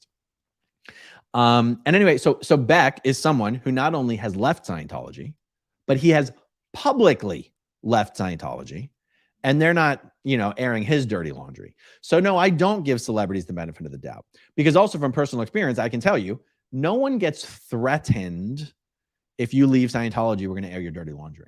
Like, that's not a conversation an ethics officer has ever had with a Scientologist. That's just not how it works. Yeah, that's the answer. I could be long-winded about it, but that's the answer. Thank you very, very much for the super chat. I greatly appreciate it. Seeker0628 is back. A rabid dog is cuter than the evil elf of land. The evil elf. I want to say the evil elf of Elfland. The evil boss baby of Elfland. I'm offended for that poor Keebler. Yes, we are all offended on behalf of the poor Keebler. Okay, let's see. Lethanda Grauklinga is back. I love to listen to you talking about the Aftermath Foundation. How does it operate internationally? Are there offices in different countries? There aren't even offices in the United States. It's actually one of the benefits of the Aftermath Foundation. We have prevented Scientology from being able to target and attack a specific location because we do not have a specific location. Much like Scientology Sea Organization, we are Fabian. So what am I talking about? We have a list of volunteers that is many thousands of people long from all over the world in every country where Scientology has any presence whatsoever. The Aftermath Foundation can help anyone leave Scientology in any city, in any country, at any time. We don't need offices. This is the great decentralization of the internet. This is the benefit of the internet is to provide this ability to be decentralized. We have helped people leave Scientology from places as far-flung as Australia. So yeah, anyone, anywhere, anytime. That is how we roll. So we don't need offices. We never will have offices. So there you go. Thank you, Lethanda. Clearwater Chad is checking in. Hey, Aaron, please tell Leah that Clearwater Chad says hi. Well, I just might do that, Clearwater Chad. Thank you for the super chat. Ron says, hi, Aaron, thanks for providing a ringside seat for us while we watch Scientology crash and burn. Can't happen soon enough, and I will always watch until the very end. Thank you so much, Ron. It's very kind. I really appreciate it. Okay, let's see. John Sostowski. Maybe if you didn't wear black all the time, you wouldn't be so hot in the Sunshine State. Just saying, no. You got the chicken and the egg problem all wrong here, John. I wear black because it's so hot. If I wore that light SP blue shirt, all you would see is my disgusting underboob sweat everywhere I walked as soon as it got warmer than 72 degrees, okay? Nobody wants to see that. It's disgusting, okay? But I wear a black shirt like this. See, and it's not like it's not like absorbent cotton. I mean, it's a cotton blend of some kind. I can sweat in this thing. You can barely tell. It's the best. Thank you, John. Always good to see you in here. Okay, Jay Cooper says, I live near a Scientology of Los Gatos. Oh, wait, I live near a Church of Scientology of Los Gatos. Yeah, I'm familiar with those guys. Are you familiar with that location? Hooked on your channel. Yep, Los Gatos has been a hotbed of Scientology for many, many years. That doesn't necessarily mean it's a very going concern. No Scientology organization at this point is really a going concern. But the California organizations tend to, historically have done better than most of the organizations outside of California. And my understanding is that Los Gatos has always been an org that has done decently well, whatever that means in Scientology these days. Thank you, Jay Cooper. Percy Kersey, love the name. Hey, Aaron, just wanted to say, though my experience is mild, you've helped me recognize my own religious trauma. You are so valuable. Thank you. Well, Percy, that is awesome. Thank you. I mean, it really is. I mean, I'm just repeating what you're saying here, but it really is one of the benefits of all of the programming that's been generated recently surrounding cults and high control groups, whether it's Nexium, Scientology, the Rajneeshis, I don't know, that vegan lady, some other Netflix and programming and Amazon programming, is that these programs appeal to and resonate with so much more, so many more people than just those who have had experiences with that group. And I swear to God, I think that is the only reason my channel has actually grown the way that it has over the last 8 months. It isn't even that people give a damn about Scientology. It's that there are so many people who are involved or have been involved in so many other similar things that when they see the Scientology stuff, it sort of resonates with them like, oh shit, that's the same as X. You know, I think that really is it. So anyway, thank you for the super chat. And I do hear that a lot. And also for me, I mean, look, even from my own perspective, watching the NXIVM show gave me more like WTF moments with respect to my own experiences than even listening to some other people's Scientology stories. So it's really powerful. Thank you, Percy. I really appreciate the super chat. Okay, Matt Gwynn. I'll upload your episodes. I have the technology. Very interesting. One of my problems is I'm also extremely paranoid about letting anyone else handle any of my material or my accounts. And I don't really know how I'm going to get over that. I will eventually have to, obviously. But if you're not just kidding and you really do know what to do, go ahead and email me, growingupinscientology@gmail.com. Thank you so much. Okay, let me take a moment to go back to the chat and look for, oh, look, see, this is so much easier. Timothy MC. Timothy MC here is one of the guys who won a bobblehead the other day. Question, you recently said there is a guy named Bruce that if you ever saw him, you'd punch him in the face. How would you handle him if he applied to the aftermath? Well, no, his name's not Bruce. His name is Ben. Ben Monahan is who you're talking about. Now, here's the thing. Ben's already out of the Sea organization, so he doesn't need help. So we don't have to deal with this hypothetical. So Ben's already out. Yeah, he's already out. He doesn't need any help. So there you go. Sorry, Tim. Here's one. Erica M. Question. How did you budget your $40 a week or whatever? I mean, specifically, how did you make that work? So for me, I was a little bit of a special case, to be honest, because I joined the Sea Org with money and with credit cards. And I actually when I joined the Sea Org, I actually already owned a house, and I did not sell my house when I joined the Sea Org. It was a rental property.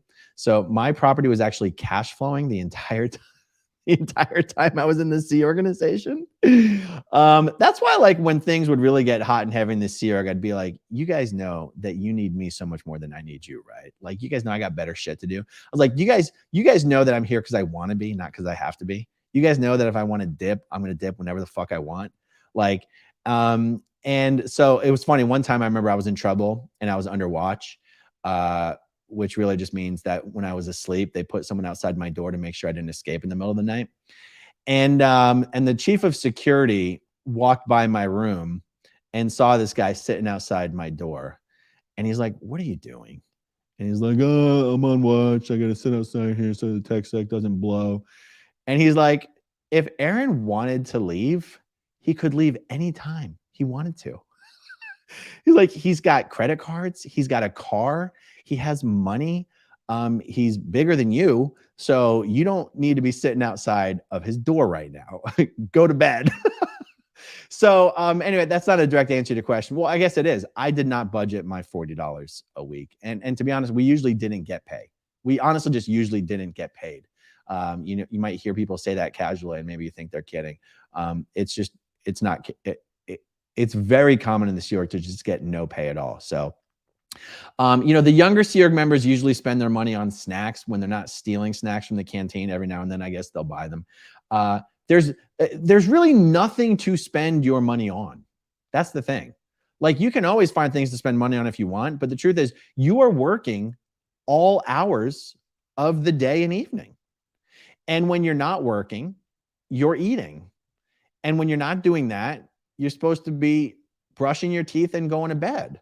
So I'm certainly not excusing not paying Sea Org members anything. But if you're a Sea Org member, you're not counting on that money. Yes, it sucks to show up to the pay line and have $5 in it or no dollars, but you're not exactly counting on it.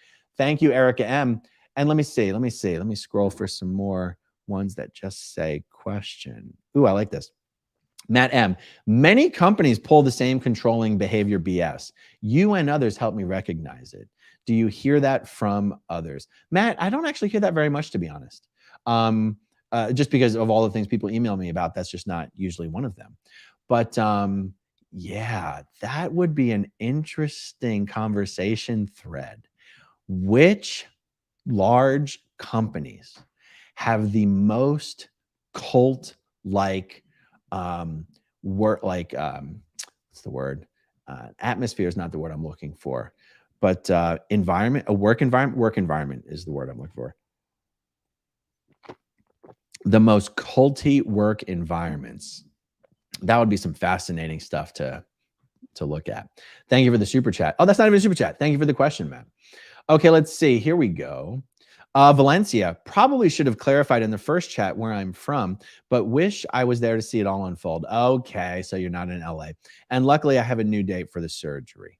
Well, thank goodness. That's awesome. Man, I can't even imagine having to push back a surgery just because there are no beds. That's kind of heartbreaking. Anyway, I'm glad you have your surgery scheduled, and I guess I won't see you in LA, Valencia, but I'm sure I will see you in the chat later on. Okay, let's see. Tarkina Meyer. Always good to see you, Tarkina. We went to a wedding in Dunedin, and I made my husband drive around Flag so I could take pictures, travel safely to California for the trial. Be nice to Tony when you are sitting beside him. Oh, yes, I will be very, very nice. You know, Dunedin, I mean, I live Clearwater's like, I live like 5 minutes from Dunedin. Did you message me when you were in town? I feel like I got messaged from a few people lately, and I've just been so slammed I didn't even I might not have even responded to the messages. So if I didn't respond to you, I apologize for that. But if you ever come back to town, shoot me a message and we'll get a beer or something. All right, let's see. What else do we have? Oh, Kit White. Excellent. It's in your email. Awesome. Thank you. Darlene, how will they handle so many SPs at the trial? Well, remember, the trial's not being put on by Scientology, and it's not even Scientology that's on trial. So there's really nothing for them to do.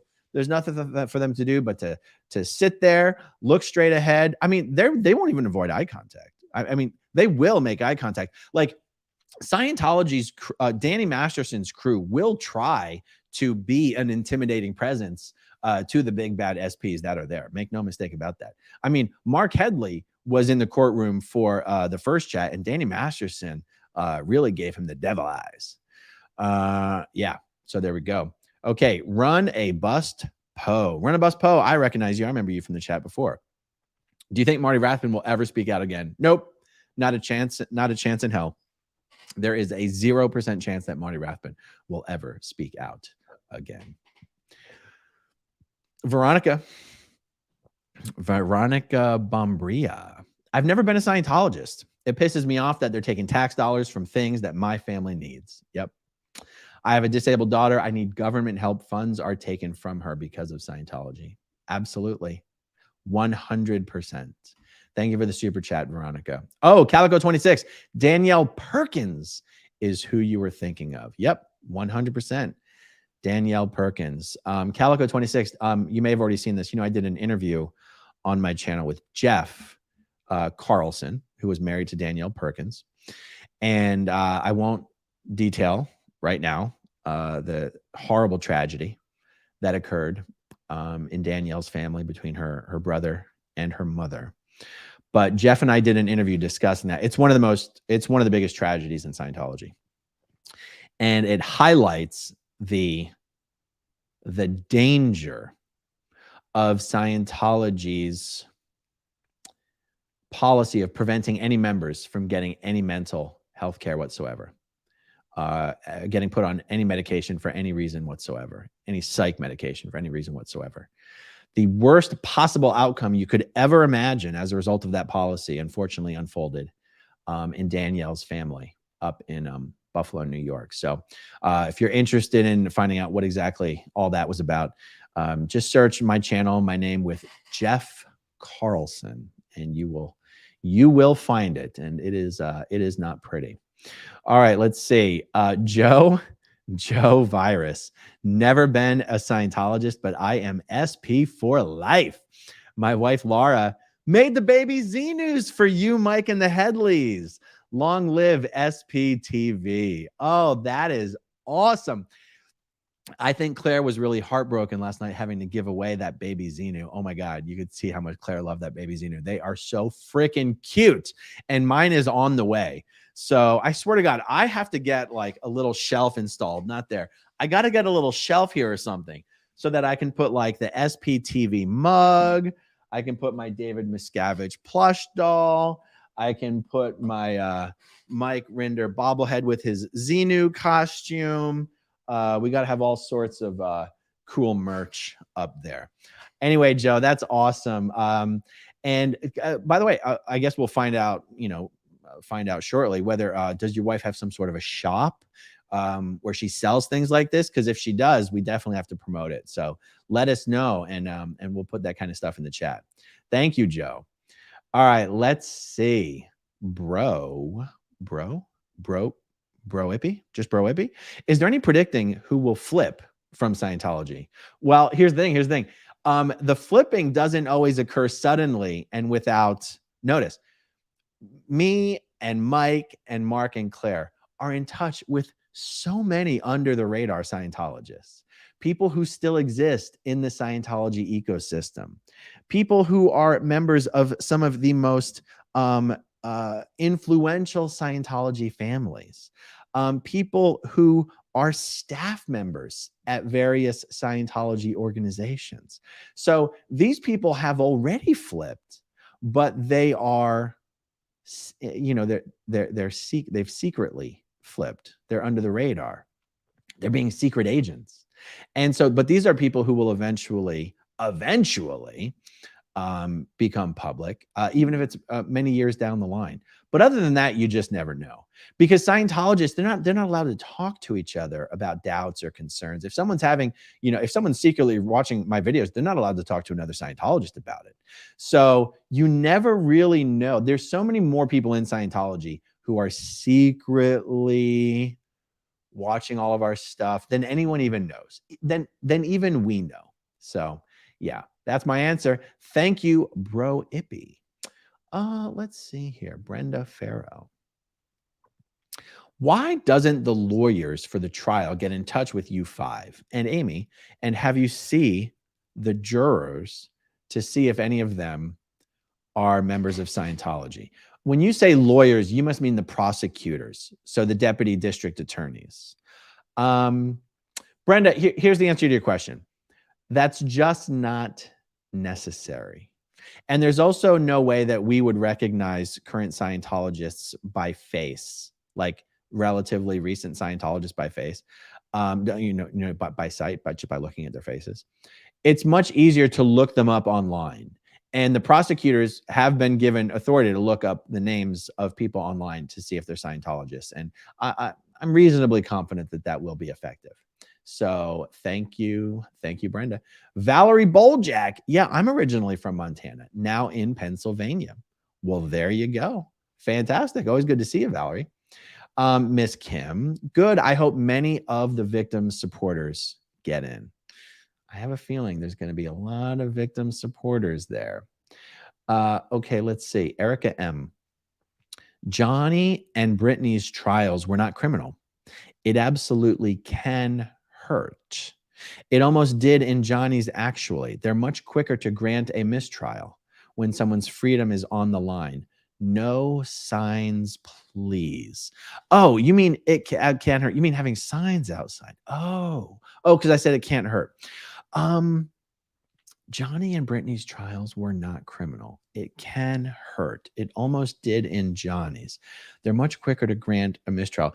You're talking about a mistrial being granted because people are outside with signs? Look, I don't know about that. I don't know why that would, I don't know what that would have to, I don't know what that would have anything to do with a mistrial, to be honest. I just don't. So I don't really have a position on it one way or the other. Like, in other words, I'm not necessarily like, I'm not going to tell people not to show up with signs, but I guess I'm not saying people should. Like, I'm not actually saying it would help, because I don't think it would help. It would just be like more of a gesture, really.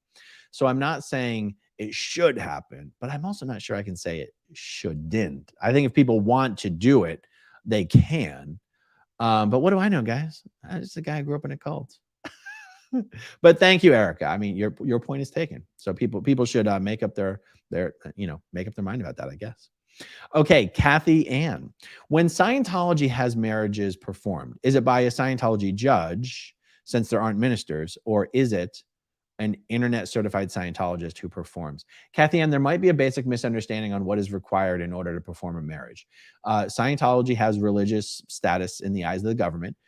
There are Scientology ministers in the eyes of the law, and a Scientology minister can officiate a wedding and sign the marriage certificate. So there you go. Lisa Marchbanks, Dragonfish Handmade Goods, loving the new 3-Way Mondays. So much better. For the record, my name is pronounced Lisa. I've always pronounced it Lisa. Has anyone said Liza or Lisa? I hope not. I've always said Lisa, unless I've been, unless I just misspoke. Thank you, Lisa. Yes, we love doing the 3-way multi-stream on Mondays. It's so much better. We'll definitely keep doing it that way. Okay, let's see. Kathy Ann, was the chat with Nora rescheduled? Yes, it was. I had to cancel last night. I felt so bad. And also, it's a little difficult starting a live stream at 11:30 p.m. Eastern, but not impossible. That's the thing. Earlier yesterday, I think I said Nora and I were doing a live stream at 8:30 p.m. I rechecked the text messages, and it was 8:30 p.m. Pacific time. And I thought I was going to be able to still do it that's 11:30 East Coast time. And I thought I was still going to be able to do it, but about an hour and a half beforehand, we just weren't able to. We just were not able to. So we're going to reschedule it. Thank you, Kathy Ann. All right, let's see. Yeah, I can't answer that one. That's just silly. That's just silly. Lisa Robinson, I finally made it to your live AA run. Well, see, that's the reason I keep doing them, everybody, because no matter how, it's easy to think, oh, I've done a bunch of them. Everyone that wants to join a live stream has already had a chance to join a live stream. Not so. People got stuff to do. Life is a thing that happens. Schedules are crazy for everyone. Lisa, I'm glad you finally got to make it to a live stream. All right, let's see. Oh, yeah, here we go. Destiny Salazar, important question. Window or aisle? Aisle, always. I got big legs. The downside to sitting on the aisle is, when you're asleep, that drink cart comes through and they smack the shit out of your knee. Especially on, Southwest, they don't give a shit about you. On Delta, it's a little easier to sit on the aisle because they're a little more, cognizant of who they're about to absolutely crush with their drink cart. I cannot sit in a window. I have to sit in the aisle. So it is an important question. It's one of the most important travel questions is, where is the aisle seat? I will sit next to the bathroom if it's the only aisle seat. You know what I'm saying? Okay. Darlene, can I sign my mouthy teenager up for 1 billion years without her consent? Well, if you're a Scientologist, you can. So, if you want to go in, I'll give you a referral code. Tell them I sent you. They'll give you a 100% discount when they refuse to take your money. All right, let's see. What is this? Adam Christing. Please comment on how LRH's idea of finding a man's ruin gets people to sign up after taking the personality test.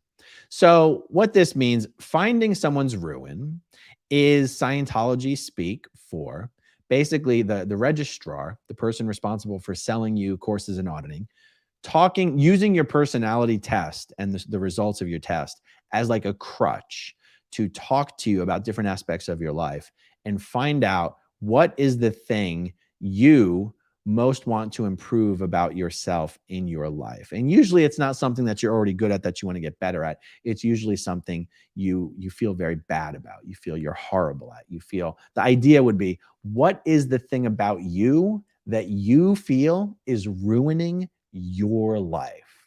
So, oh, I can't talk to people. I have low confidence. I have low self-esteem. That might be what someone feels is ruining their life. And so, so that's what that means. Find their ruin, and then say Scientology can help you with that, and then sell them a course. I mean, it's pretty basic stuff, really. It's pretty basic sales strategy. But all Scientology registrars are trained to do just that. All right, here we go. The Morster. Never. So I was never in Scientology and not rich anyway. So I'll never see documents directly, but did read the Fishman affidavit way back when. How accurate was he? Well, when we say how accurate was he, I didn't read the affidavit. I saw like the interview. It was actually an interview that Steve Fishman's lawyer did with him and recorded the interview. Did you know Steve Fishman's lawyer recorded that interview to prove to the court that Steve Fishman was insane? Steve Fishman was an incredibly competent con artist. So whatever was in Fishman's affidavit, any of it that was accurate, again, I don't know what was in his affidavit, but it was all a scam. Fishman was never in Scientology. And I have discussed in my videos what gave it away. When I watched his interview, he performs incredible feats of memory. Fishman studied a bunch of Scientology material and then made up a whole backstory of how he was involved in Scientology, but he never was. And the one thing that gave him away is when he tried to say OSA, but it was clear that this man had never heard a Scientologist ever say the word OSA. He'd only read it, because that's all Steve Fishman ever did, was read stuff. He was never involved in Scientology. And instead of saying OSA, he said OSA. He said, oh yeah, they brought me down, meet with OSA. And you're like, yeah, no Scientologist in the history of this sector of the galaxy has ever said OSA, because that's not how it's said. You say OSA. And so that's how I knew Fishman was a fraud. As far as what's in it, as far as what is in his affidavit, I don't know what. So anything in his affidavit that describes Scientology is probably accurate, because he has a fantastic memory. But any story that he tells about Scientologists and them wanting him to take over the church and him being the second coming of Christ or L. Ron Hubbard or whatever the hell he said, none of that shit was true. All right, awesome. Okay, JSS Tiger. Does Miscavige care about what happens to Scientology after he passes? No, not at all. He cares about having power and money and influence and connections, and all of that is useful to him as long as he is alive. I don't believe that David Miscavige gives a good gosh darn diddly poo about what actually happens to Scientology after he passes. I think Miscavige is probably thinking he's, probably thinking and hoping he's going to live forever. I think Miscavige, like honestly and truly, I think he's probably hoping that technology, medical technology, biohacking, whatever the hell we want to talk about, advances to a point that he can live an exceedingly long life. That's actually truly what I believe. And there's no succession plan. There's no nothing. So I don't think Miscavige thinks that far into the future. I don't think he thinks that far into the future at all. And even if he did, I mean, I'm sure he's sitting there like, well, if I'm dead, who cares? Who if I'm dead, that's all I care about. Thank you for the super chat. All right, let's see. Lisa Lee. I do think that the Britney type of attention outside would help to bring more attention to mainstream news like David Muir, that it didn't get during the first trial. This comment got me blocked by OT. So here's the thing. Even if people being outside and doing signs and protesting or whatever that is called brings more attention to mainstream news, I would still have to say, who cares?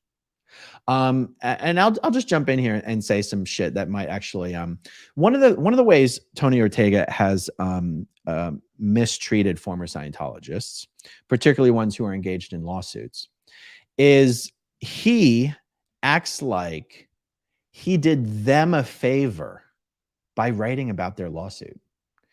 Out of respect for people who have not been asked to be dragged into this conversation, I'm not going to name names of the former Scientologists that I'm talking about. But this has happened time and time again, where Tony goes, look at everything I did for you. And the person goes, what the fuck did you do for me? I got your lawsuit international attention. And you go, who the fuck cares? Well, do you think that, did that help me? Like, judges and juries don't make decisions based on news coverage. So anyway, that might seem like a little digression, but I go, I feel like if people want to show up outside the courthouse and make a statement or do whatever, then do it for its own sake. Do it because it fulfills something in you. Do it because you want to, not because you think it will accomplish something extra. Because I'm not sure the extra things that would be accomplished have anything to do with the outcome of the result anyway. You know what I'm saying? Thank you, Lisa Lee. I appreciate that. Okay, Robot Snot is back. If I recall correctly, it was a video about Dr. Eric Berg. Oh, yes. Okay, this is about what got you watching the channel about 7 months ago. At the time, I had no idea he was a Scientologist. I was into keto at the time. Yeah, so, you know, it's funny, my videos about Dr. Berg, actually, some of the most negative feedback that I get on videos is actually my Dr. Berg videos, because of how many people do genuinely feel that they've been helped by his advice, his dietary advice, and whatever. I don't really have any opinion about that. It's not my position that because Dr. Eric Berg is a Scientologist that he can't give good advice. It's not even my opinion that because Dr. Berg is only a chiropractor, he can't give dietary advice. I don't have strong opinions on this subject. I honestly troll Dr. Berg because he's someone who props up an international human trafficking cult. That's the long and the short of it. So I guess what I'm saying is I'm curious now, Robot Snot. Like, so you were into keto at the time. I'm guessing you didn't stop doing keto just because Dr. Eric Berg is a Scientologist, right? I mean, I'm guessing. But now but I am curious about that. So and also people say Dr. Eric Berg, he's open about being a chiropractor. I've never said Dr. Berg lies about being a chiropractor. I've just said that most people watching his stuff don't know he's a chiropractor. It doesn't mean he never says it. Look, this is the internet. This is YouTube. People have no memories. Once you do a video, it's lost to eternity the next day. Dr. Berg could say he's a chiropractor in 40% of all of his videos, and half of his audience will still not know he's a chiropractor. I'm just saying most people who follow Dr. Berg think he's a medical doctor. Anyway, Robot Snot, at this point, I'm responding to all the other people on the internet and not just your question. But yeah, cool, the Dr. Berg stuff.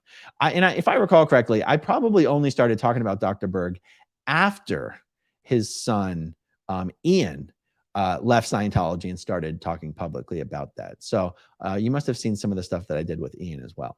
So very, very cool. Okay, next one, RR. Interviewed with a dentist that flew staff to St. Petersburg for continuing ed with Scientology. It wasn't my gig. Yeah.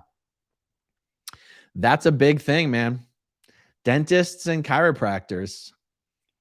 Scientology loves them. Scientology works very hard to recruit them. They tend to make a lot of money. They tend not to have a lot of business experience, business training, business expertise. And Scientology gives them just enough of what they need to feel like Scientology's helped them a lot. And then they suck them dry, suck all their money, suck them dry of all their money for auditing. Yeah, you dodged a bullet there. Okay, thank you, RR. Next one here is Frank. Do governments have to do more? Wait. Do governments have to do more to ban similar Scientology churches? We also have them also here in the Netherlands. You know, I don't know that I have a lot of strongly held beliefs on this subject. I'm not really in favor of banning groups and organizations. I do believe in a certain amount of government oversight to protect people from fraud. You know, that's what the FTC is there for, but the FTC is not out there like regulating religious groups, it just it gets really dicey really fast. Yeah. So even Scientology, I wouldn't be in favor of Scientology being banned in the US, but I do want to get their Scientology tax exempt status stripped. That's really the best answer I can give. So I don't think governments need to do more to ban organizations like Scientology. I think it's actually enough that platforms like this exist, where fraud and abuse can be exposed without being censored. I think that is the correct tool to fight back with. Thank you, Frank. I appreciate that. Okay, I remember you, and I remember not knowing how to pronounce your name. Jay Torcini. Jay Tarocchini. I don't know, but I'm close, I hope. But celebrities keep quiet about Scientology because they fear their secrets airing or a website made of them. Yeah, that's true. Maybe Beck didn't have major secrets to hide. That's true. But you know what? I mean, other than like, what are the secrets all celebrities are going to have? Adultery, maybe I was going to say some kinky stuff, but you know, I'm trying to think here. First of all, you're probably right that Beck didn't have a lot of dirty secrets. You're probably correct about that. But honestly, other than Leah Remini, can you name me one celebrity who's left Scientology? Okay, Paul Haggis. Okay, that didn't turn out very well. Jason McGay. He's done okay. Scientology's attacked him pretty hard, but he's done all right. Who else, guys? I can't believe. I know there's more. What other? Let me look in the live chat. I'm gonna look in the live chat, you guys. What other celebrities have left Scientology and actually spoke out about it, like in a critical way? Will Smith doesn't count. Will Smith didn't speak out against Scientology. He actually continued to pretend that he never was a Scientologist. All he did was interview Leah and go, hurt people, hurt people. Basically, all Will and Jada did was bring Leah on their show to say how offended they were that Leah Remini ever said they were Scientologists. Wasn't that terrible? And Leah, we're so sorry bad things happened to you. I have no respect for what Will and Jada did. Jason Lee has left, but he did not speak out against Scientology. Lisa Marie Presley left, but she never spoke out publicly against Scientology. She worked behind the scenes to do some stuff, but she never spoke out publicly. So let's see. I'm looking at the chat. Okay, no one else has come up with a bunch of other stuff here. So I guess I do agree with you. Celebrities who leave Scientology keep their mouths shut because they don't want the trouble. They don't want the trouble. I don't think it's because they are uniquely afraid of what dirt is going to be leaked. They just don't want the hassle, you know? Getting work in Hollywood is already hard enough. Why make more enemies or more waves than you have to? So I guess I'm agreeing with part of your premise here. Thank you so much, Jay Torcini. Okay, Jimmo. We're almost done here, you guys. Jimmo, the relevant KRs in the Masterson case are going to be admitted into evidence, correct? Jimmo, at this point, I cannot say for sure. I cannot say for certain. I can say that there is a chance, and I am hopeful. That's all I can say. We will know very, very soon. Okay, Jay Dice. On other channels, I started non-super chats with name. Does it highlight for you? No, it won't. Wait, on other channels. On other channels? Does it highlight for you? I thought it would be even easier. Jay Dice, the on other channels is really throwing me off here. So if you're doing a super chat on another channel and you tag me, will I get a notification? If that's what you're saying, the answer is no. I find it hard to believe that's what you're asking me, though.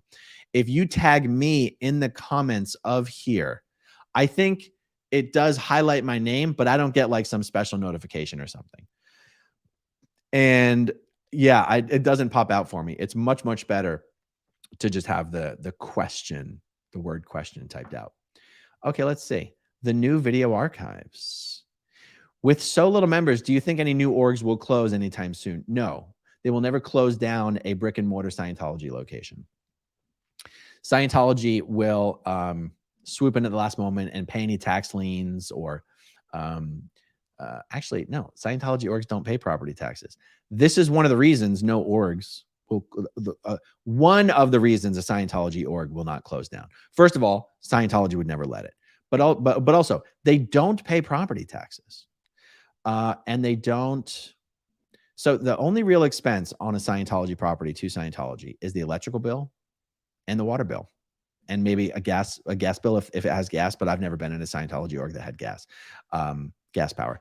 So Scientology has billions of dollars. They make enough money in interest to pay for the utilities of these orgs. Scientology orgs themselves don't make enough money to usually pay all their bills, but enough money has been hoovered up into the accounts at international management that management can afford to keep the doors open on any of these Scientology orgs, even if there was no public and no staff in them. And there's no debt on any of these buildings. So that's why you're not going to see them close. Thank you for the super chat. Good question. Pete Jensen, do you think by any chance the FBI has anyone undercover at Int Base or high up? I can tell you with 100% certainty that they do not. Thank you for the super chat. Samantha Kermode. Hey, Aaron, wanted to let you know, huge fan of SPTV. What would you like to see happen to Scientology when everything is said and done? I wanted to see them lose their tax-exempt status, so they lose their religious protection in the courts, so that they can actually be held accountable for their crimes against children and the elderly in a court of law. Anything after that, let the chips fall where they may. Thank you for the super chat. Lori Brady, wow, first ever super chat. Thank you so much.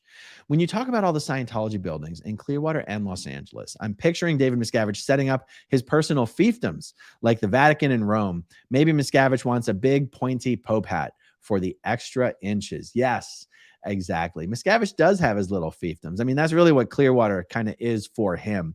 And also, you know, Hollywood. I mean, Scientology's snapping up more property in Hollywood. All the property that Miscavige has in Hollywood. I mean, you could never find this guy ever. And technically, he would not even have to hide.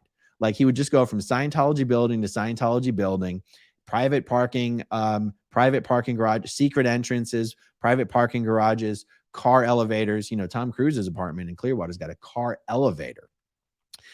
The guy's never going to be found if he doesn't want to be found. But yeah. All right, guys, we are very close to being done here.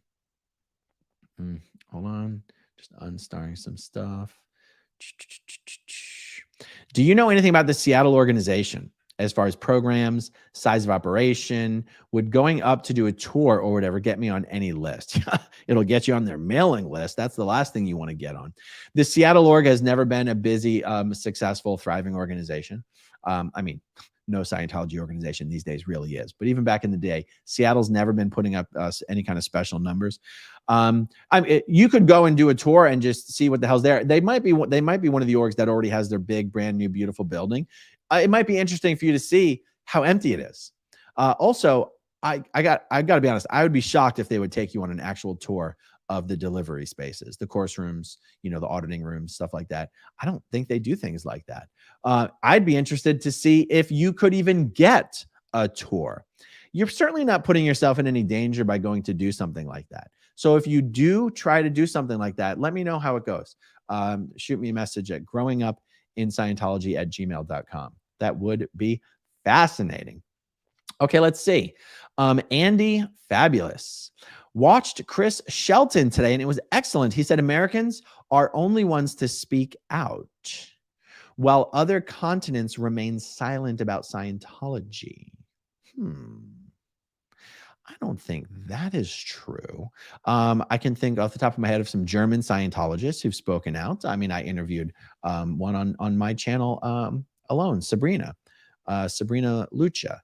I forget, I'm pronouncing the last name wrong. I can think of Scientologists in Sweden. I can think of Scientologists in Australia. I wonder if he's talking about the press. I don't know. I'll have to check it out. But thank you for the super chat, Andy. I appreciate it. Okay, Kit White. If you are okay with being the last one out, and also Oh, helping people get out in an emergency. Oh, you're talking about the aisle seats. Yes, yes, yes. The seat next to the emergency door has the most legroom. No, no, no, no, no, no. The aisle next to the emergency door has the most leg room. And also, once you have more than a few feet of leg room, it doesn't matter if it's more than that, right? Your feet can only go out so far. So, but I know what you're talking about, Kit. I will always ask to sit in that emergency exit aisle if possible, because, oh yeah, you can't beat the leg room. Yeah. Okay, let's see. Erica M. Please ask your lawyer friends. Defense will ask for a mistrial if jurors see signs about Scientology being a cult or human trafficking or anything unfavorable. Oh, Erica, it didn't even occur to me that people would have signs about Scientology. If people were going to show up with signs, I would only expect it to be about the case itself, or yeah. Don't protest Scientology outside of a courthouse where Scientology is not on trial. I definitely agree with that advice. Okay, last one, guys. Destiny Salazar is back. I work in the veterinary business, and Scientology likes to target these businesses as well, because those owners don't have business training typically with their education. 100% true. When I came out of the C organization in 2006, I started working for a business consulting company called Measurable Solutions, based out of Clearwater, Florida. Scientology business consulting company. They dealt with physical therapists, and one of the friends of the owners of that company was, I believe, one of the first people to start a Scientology business consulting group specifically aimed at veterinarians. And that would have been maybe around 2008. And shit, I mean, time flies, right? It's already 2023. I'm not good at math, guys. Is that 15 years? So yeah, the veterinarian industry has become one of the new target industries for Scientology, right up there with dentistry and chiropractic. All right. Well, guys, we are going to call it a night. It's 10:12. We've been going for 2 hours and 11 minutes. This has been fantastic, guys. There might have missed some super chats at the end there. But I think we got to call it. I think we're going to call it. This has been great. I'm so glad. I'm so glad we did this. It was a bit last minute, but it worked out. All right, everybody. Thank you for watching. So much to come tomorrow, guys. So stay tuned. Hit that like button. Hit that subscribe button. Thanks to everybody who watches until the very, very end. And I'll talk to you guys tomorrow. Okay, if you want to see my rock and roll songs, click right on this guitar. And if you want to see a different one of my videos,